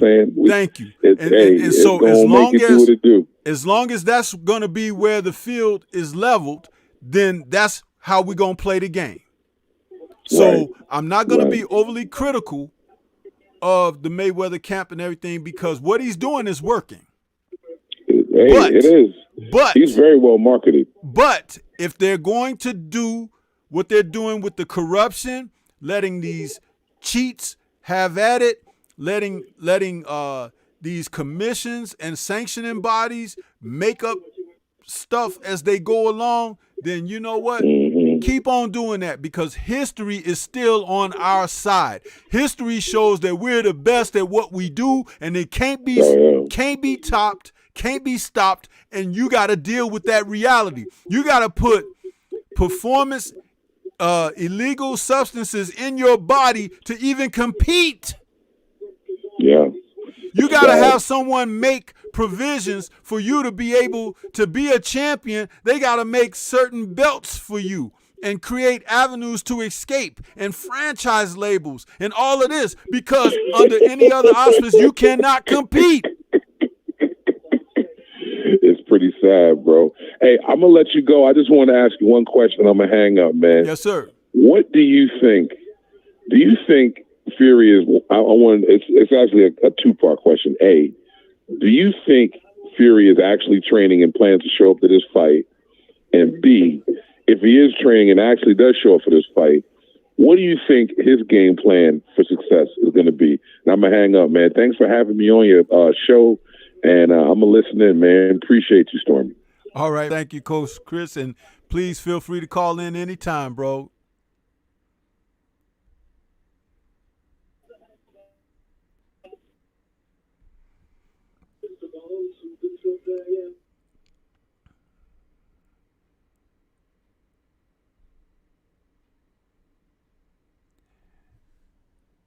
Yes, sir. That was a great call from Coach Chris, man.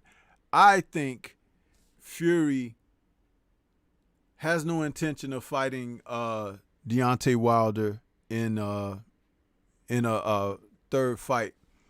I actually believe that Tyson Fury will remain over there.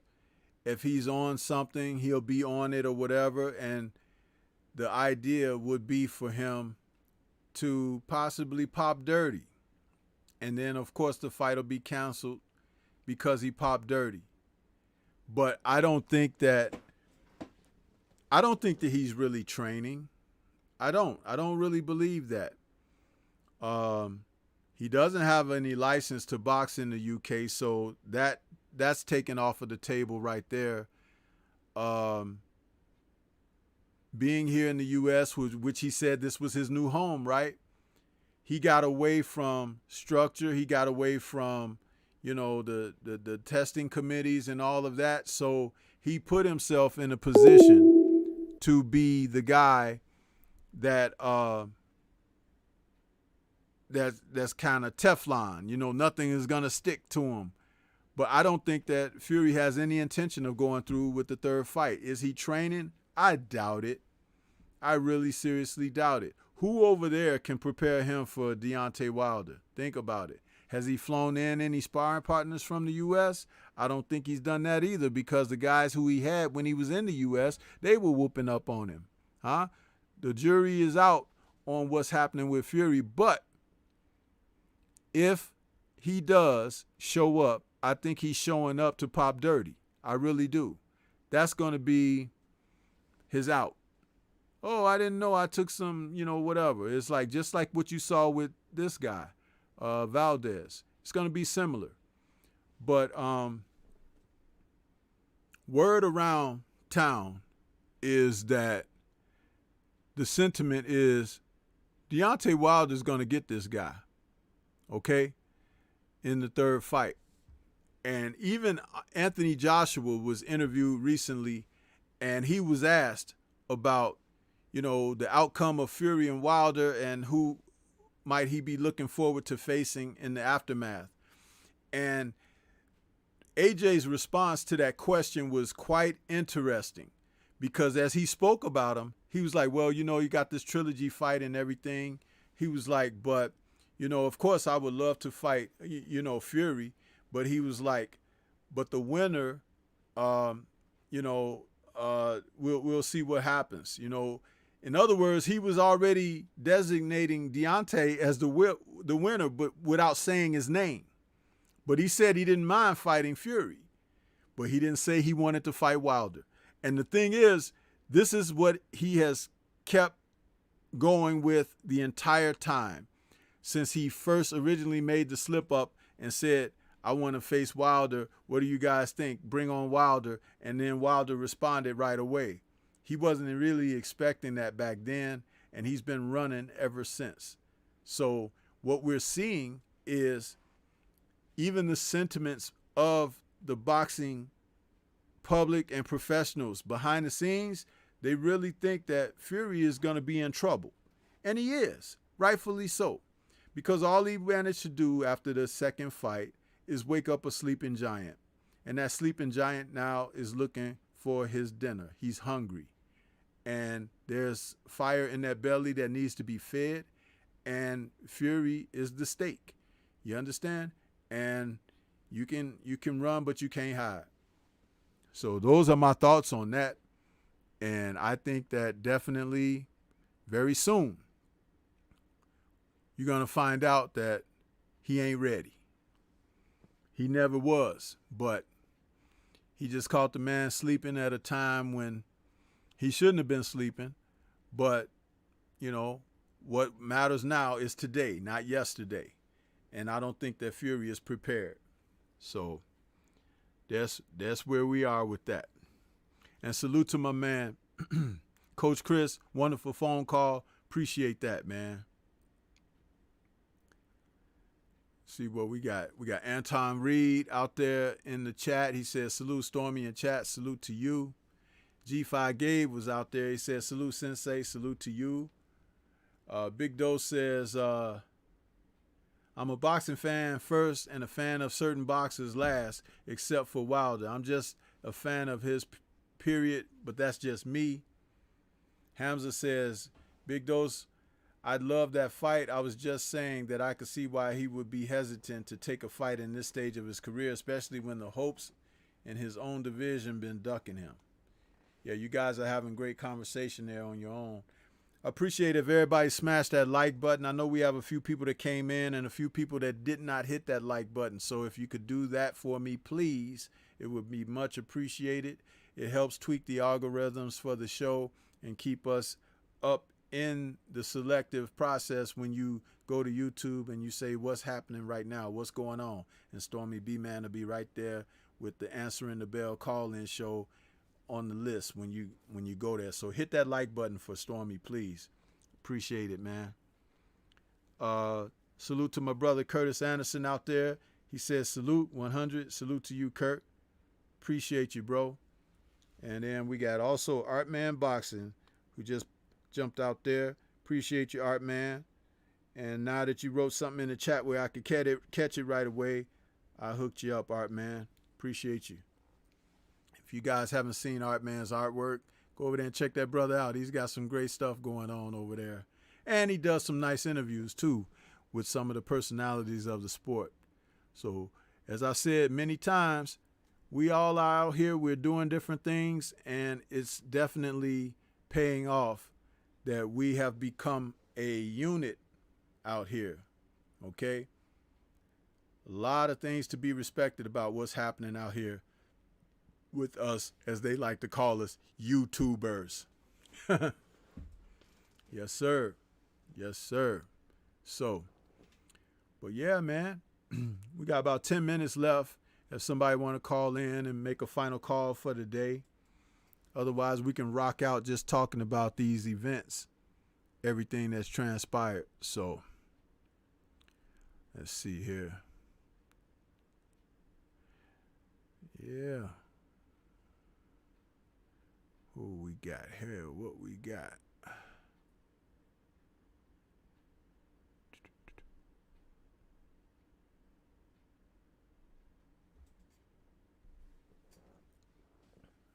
Yes, sir.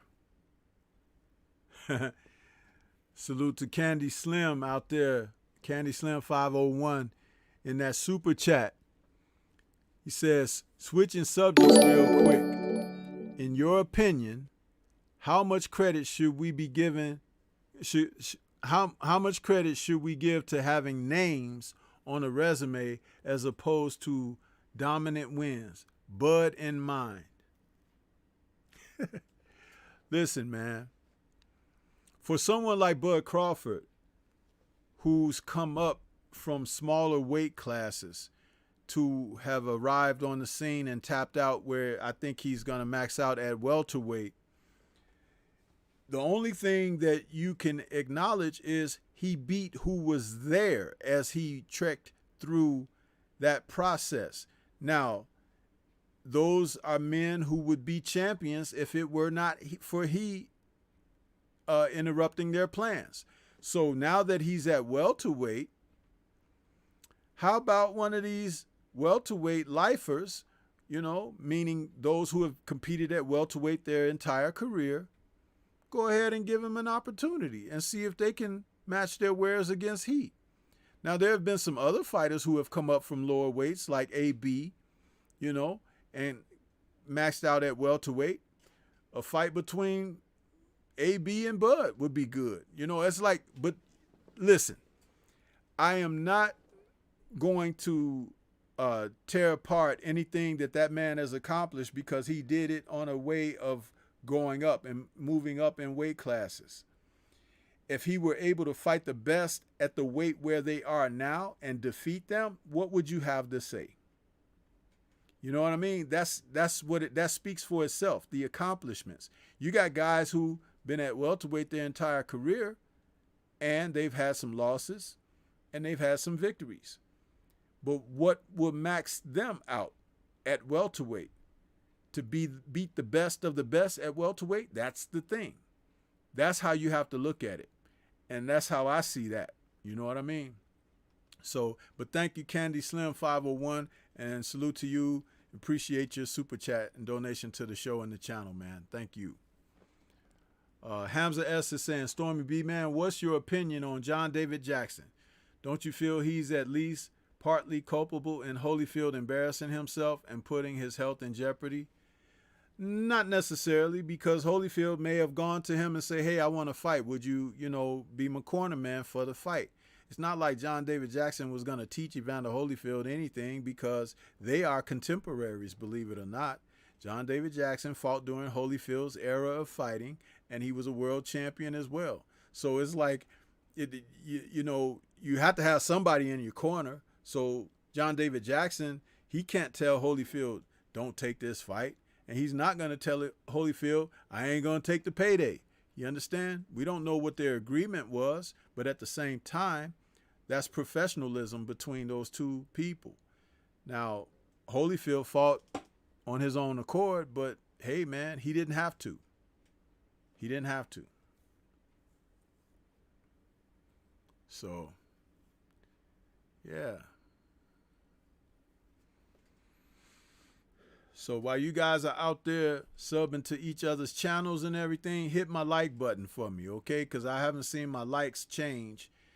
And I've seen names and faces change coming in and out of the chat. So the least you could do is hit my like button when you come in here, man, and stop messing around and show some doggone support. I'm like, what is this?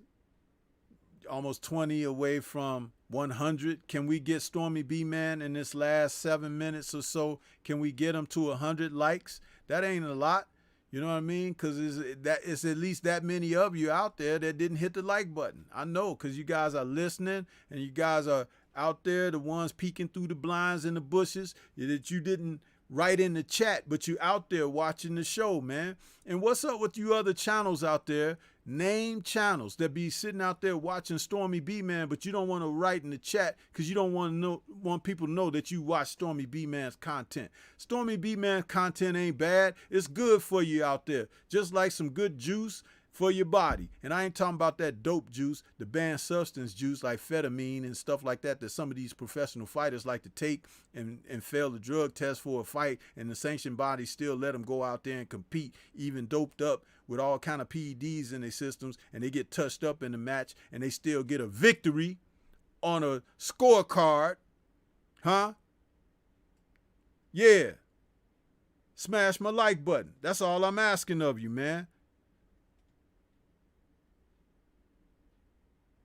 You know what I mean? You guys out there just sitting back, you main channels, and you guys know who you are. I know who you are. But you out there, I come to you guys' channel, I write in your chat, I smash your like button, but you won't come to Stormy B Man's channel and smash the like button and write in the chat. Huh? What kind of mess is that? You think you better than somebody? You ain't better than nobody. We all out here put our pants on the same way, you understand? But some of y'all like to wear them skinny pants and they cut off your blood circulation and everything, and you running around out here, your eyes bulging out your head and everything, and your nuts hurt because your pants too tight. Huh? Stormy B-Man don't wear that tight shit on his body. Huh? I have to be able to breathe. That's how you call it letting your nuts hang. Huh? Smash the like button. Out here. Foolishness, man. Straight up foolishness.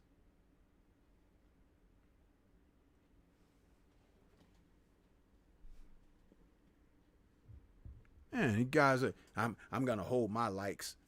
I'm holding my likes back from them. There's gonna be some changes around here though. You're gonna be surprised. Straight up surprised.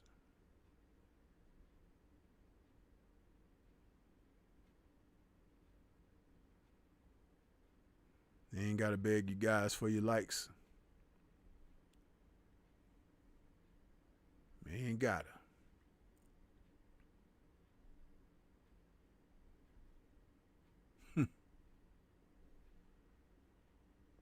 Hamza S. says, Stormy B-Man, did you see David Hay? Any thoughts?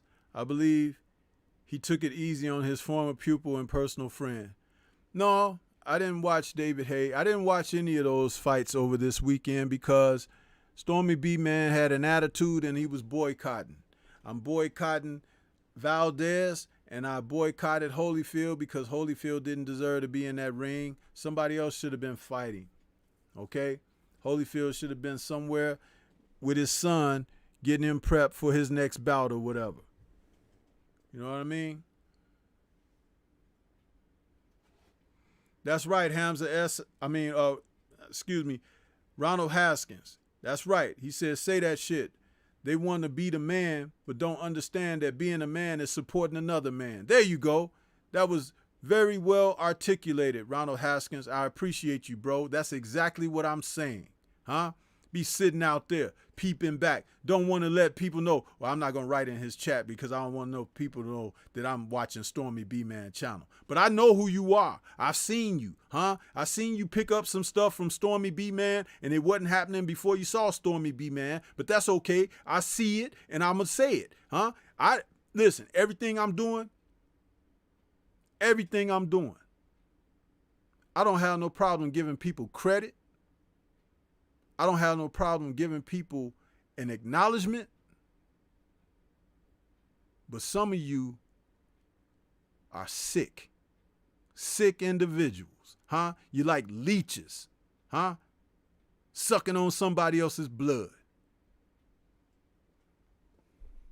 Ridiculous. Be creative. Huh? Do your own stuff.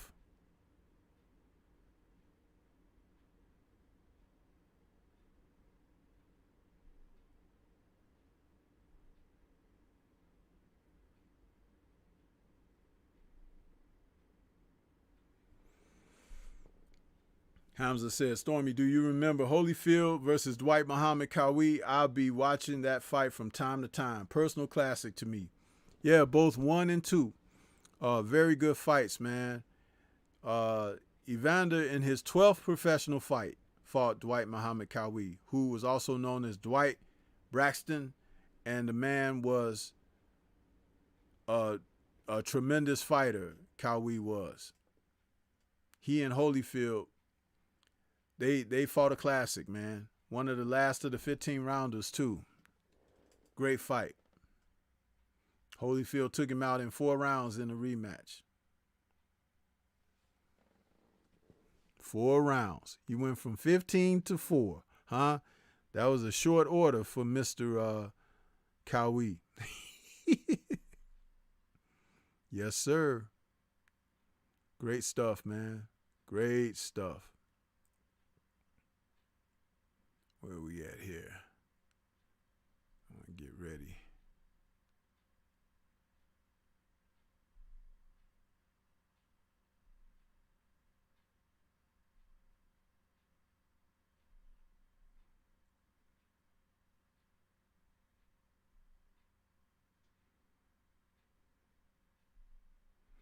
Yeah, but we're going to get ready to get on up out of here, man. I see that we didn't have too many other phone calls today, but for the brothers that called in, I really appreciate those calls because they were very good quality calls. We were able to talk in detail on some subject, and I appreciate that. For those who were out there and came in late, if you didn't smash my like button, please do so. For those who didn't want to smash the like button, that's fine too. You know what I mean? Keep your stinking likes. You understand? But this is what it's going to be, man. This is what it's going to be. Going to get on up out of here. You guys can go ahead and enjoy the rest of your Sunday. I know some of you watch football, so you know what I mean? You watch your football.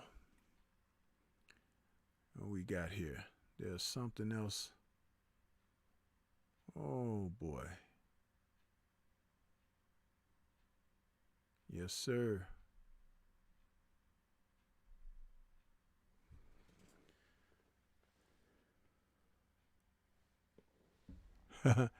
We got Candy Slim 501 out there in that super chat. He says Spinks versus Holyfield, in your opinion, at light heavyweight and heavyweight. I got Holyfield. Holyfield hands down. Hand speed too much for Spinks. Although Spinks was awkward, Holyfield would definitely catch up to him and beat him down. That's what he do. Because Holyfield, you got to go back and watch film of Holyfield when he was a young guy, man. He was something else. A lot more tenacious than Spinks was. And that's not a disrespect of Spinks. It's just that those styles. It'd be a good fight.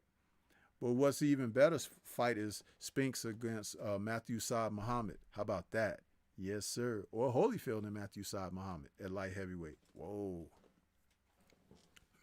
Mademan says, bro, phone lines busy. Tried 3 times. Hey, I'm sorry, Mademan. Hold on. Let me I'll open this up for Mademan. Everybody just hold fast one moment, because I actually closed that receptor, but I will open it up for Mademan. So, okay, Mademan, try it now, bro. Try it down. Try it now. I'll wait for you.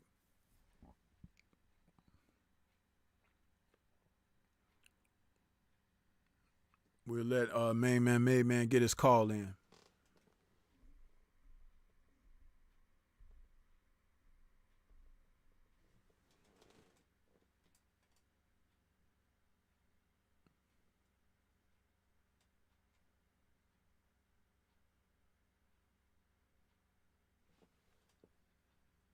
Waiting on Mademan. Go ahead, bro.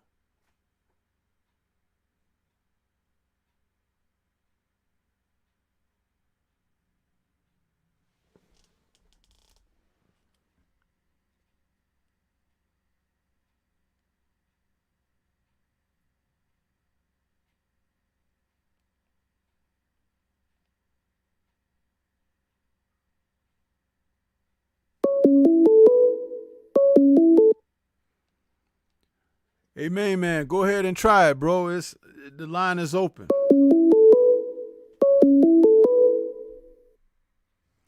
Okay, salute to my main brother, man. What's going on with you, man? Thanks for calling in. What's up, Stormy, man? Finally got through, man. Been trying to get through to you. Yes, sir. Yeah, you know what? Yes, sir. That must be funny because as I was talking a little while ago, until you wrote in the chat, I had closed it. So it was closed so I could finish my little, commentary going out. But I opened it back up just for you because I saw when you said, hey, the line is busy. So go ahead, man. Welcome to the show. Glad you were able to get your call in. Well, before you get out, I just wanted to just kind of say one thing about the Holyfield situation. You know what I'm saying? And one thing I don't want to lose sight on is that to a certain degree, right? Believe it or not, like a lot of things you're saying about it, as far as the safety of it and everything, is totally true. But last night's event, technically, in the grand scheme of things, was a success. The best possible outcome of the way that situation could have went last night happened. Meaning, Holyfield walked in there and made $5 to $6 million. for 1 minute of work. He walked out of there without not a scratch on his face. Now he can go forward, leave. That event's behind him. No one's talking about putting him back in the ring again. And he just walked out with a bag for a minute of work. Yeah, things could have went another direction, a lot of directions, you know what I'm saying? But as far as last night's grand scheme of thing, like the best possible outcome, like Holyfield wasn't hurt. When he got knocked down by a block shot, like a shot he blocked, and he kind of went down, you know what I'm saying? So as far as him not taking no damage, making a good amount of money, and it's an opportunity. He literally was in there for like a minute, and he didn't get hurt. I think that's the one big thing I see as a success for Evander Holyfield. Because a lot of these fighters, like Julio Cesar Chavez Sr., a lot of these, even this event, this wasn't even for Holyfield. This was for Oscar, remember? So Oscar moved out of the way, and Holy got it. And this was the best possible come up, like the way it worked out for him, no injury or nothing. This was a good look for him. So he can walk away happy for real. And that's one thing I don't want to take out from last night, even though a lot of other stuff could have happened, though. You know what I'm saying? Right. Well, hopefully, man. Hopefully, it'll be, something that at least it could ease up on some of his financial troubles. But hey, man, I was not interested. I'm still not interested. I won't go back and review it or look at it. The most I seen, like I said to the listeners out there, was those photo images that I had put up earlier with him sitting on the seat of his pants. I don't care to see that.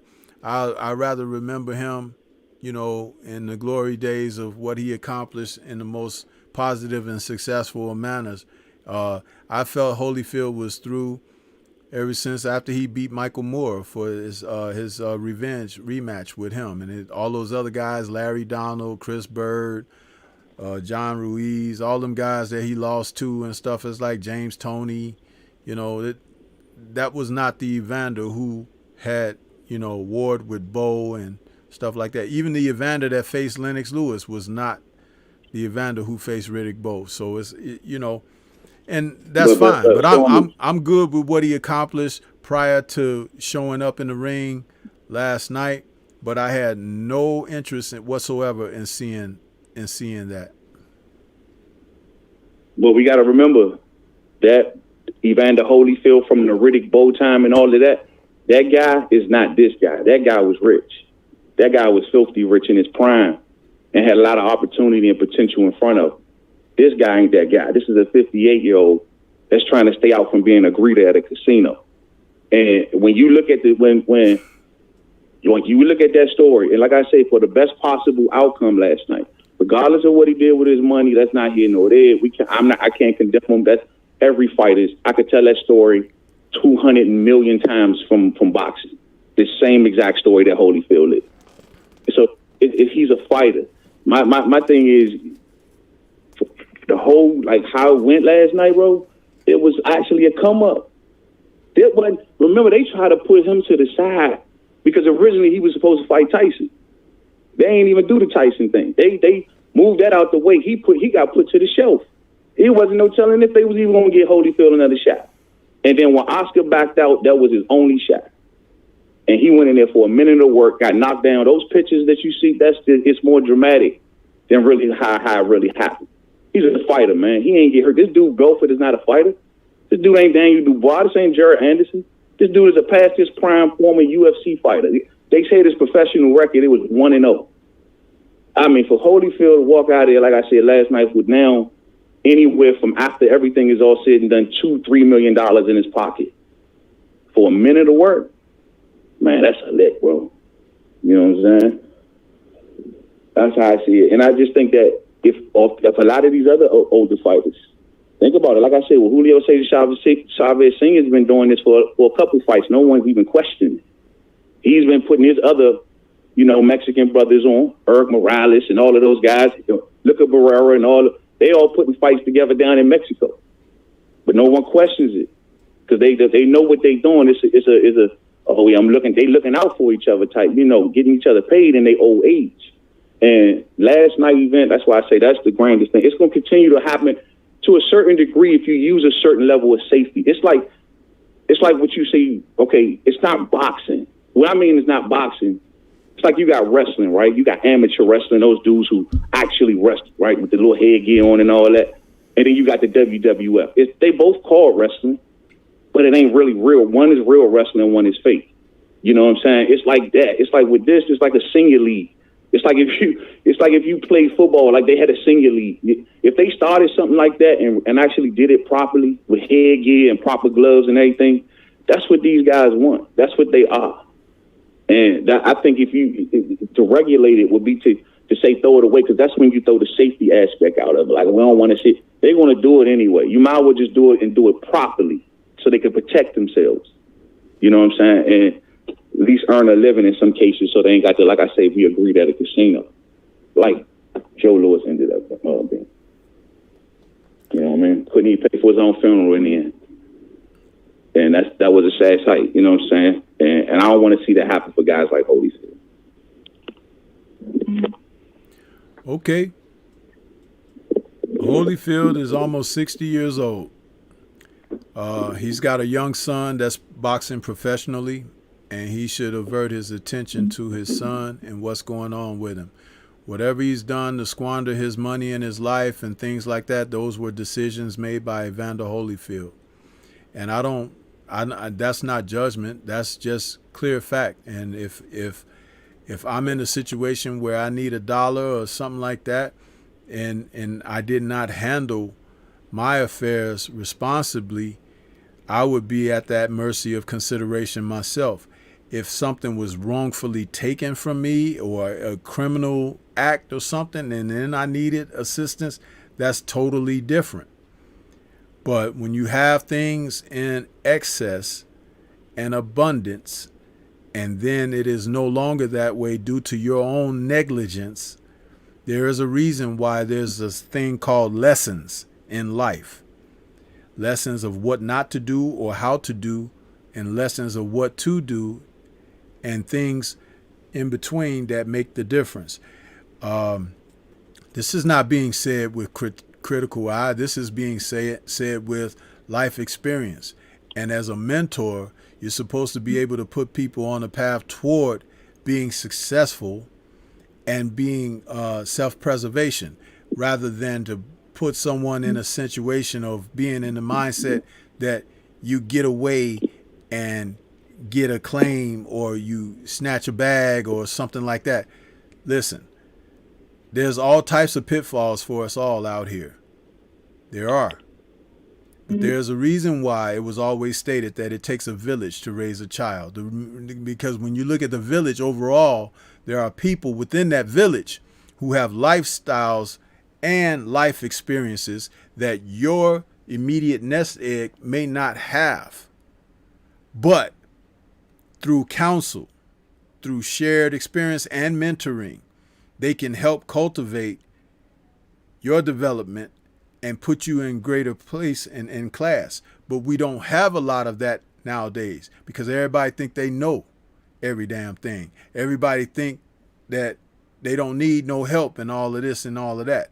And young people who began to start the process of life for new life before they even learn to get their feet wet in life, they also negate that whole thing about a village. So it's like, I've seen the Evander Holyfield story. Though he's my favorite fighter, I've seen the Evander Holyfield story before, and we'll see it again.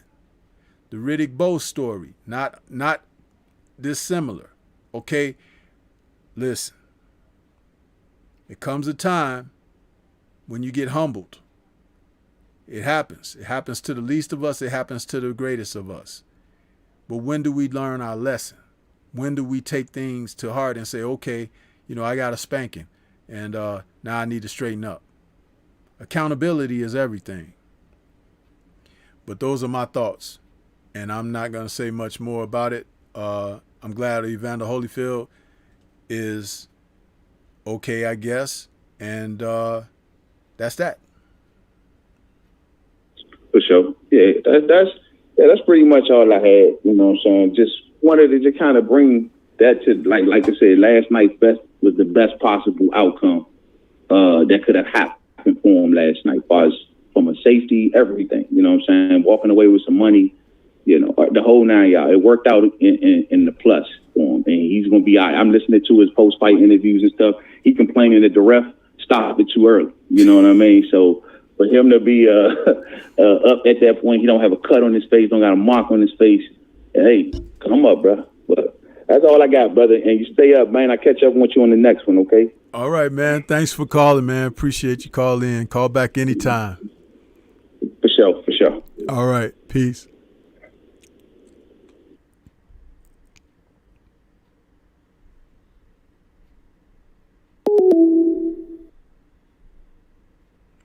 All right. That's the brother Mademan. He still saw a silver lining in that, which is okay. But I did not want to watch Evander Holyfield at this stage, man. I just don't. And that's cool. And then there's going to be other people who will go out there like that, but that's not my cup of tea. But, man, it's been a great call-in show. I appreciate everybody that was out there. We still didn't get to that 100 likes, but that's okay. People want to keep their lights in their pocket and everything, but that's fine. But it's been a long day for me already. So Stormy going to get on up out of here. Appreciate everybody that tuned in, everybody that called in, those who participated in the chat. You carried on some great conversation. I'm going to have to go back and watch the replay and read some of that because you guys had some banter going back and forth between one another. And it's a little difficult to follow all of that and then be producing and doing all this with the show and everything. So, man, salute to the LDBC. Salute to everybody that wanted to call in that didn't get their call in, because I know that happens from time to time as well. But we'll be back next time. I try to open it up a little earlier because I opened it up a little earlier this time, but not as early as maybe I should. Maybe I should do a quick 15-minute opening monologue and then open up the lines. But I appreciate everybody all the same that have shown some support. So, yes, sir, we're going to get out of here. Enjoy the rest of your Sunday. This is Stormybman checking out for Answering the Bell. This has been number 9, just like it's the 9th month of the year, September 12th, the date 2021. We out of here. Peace.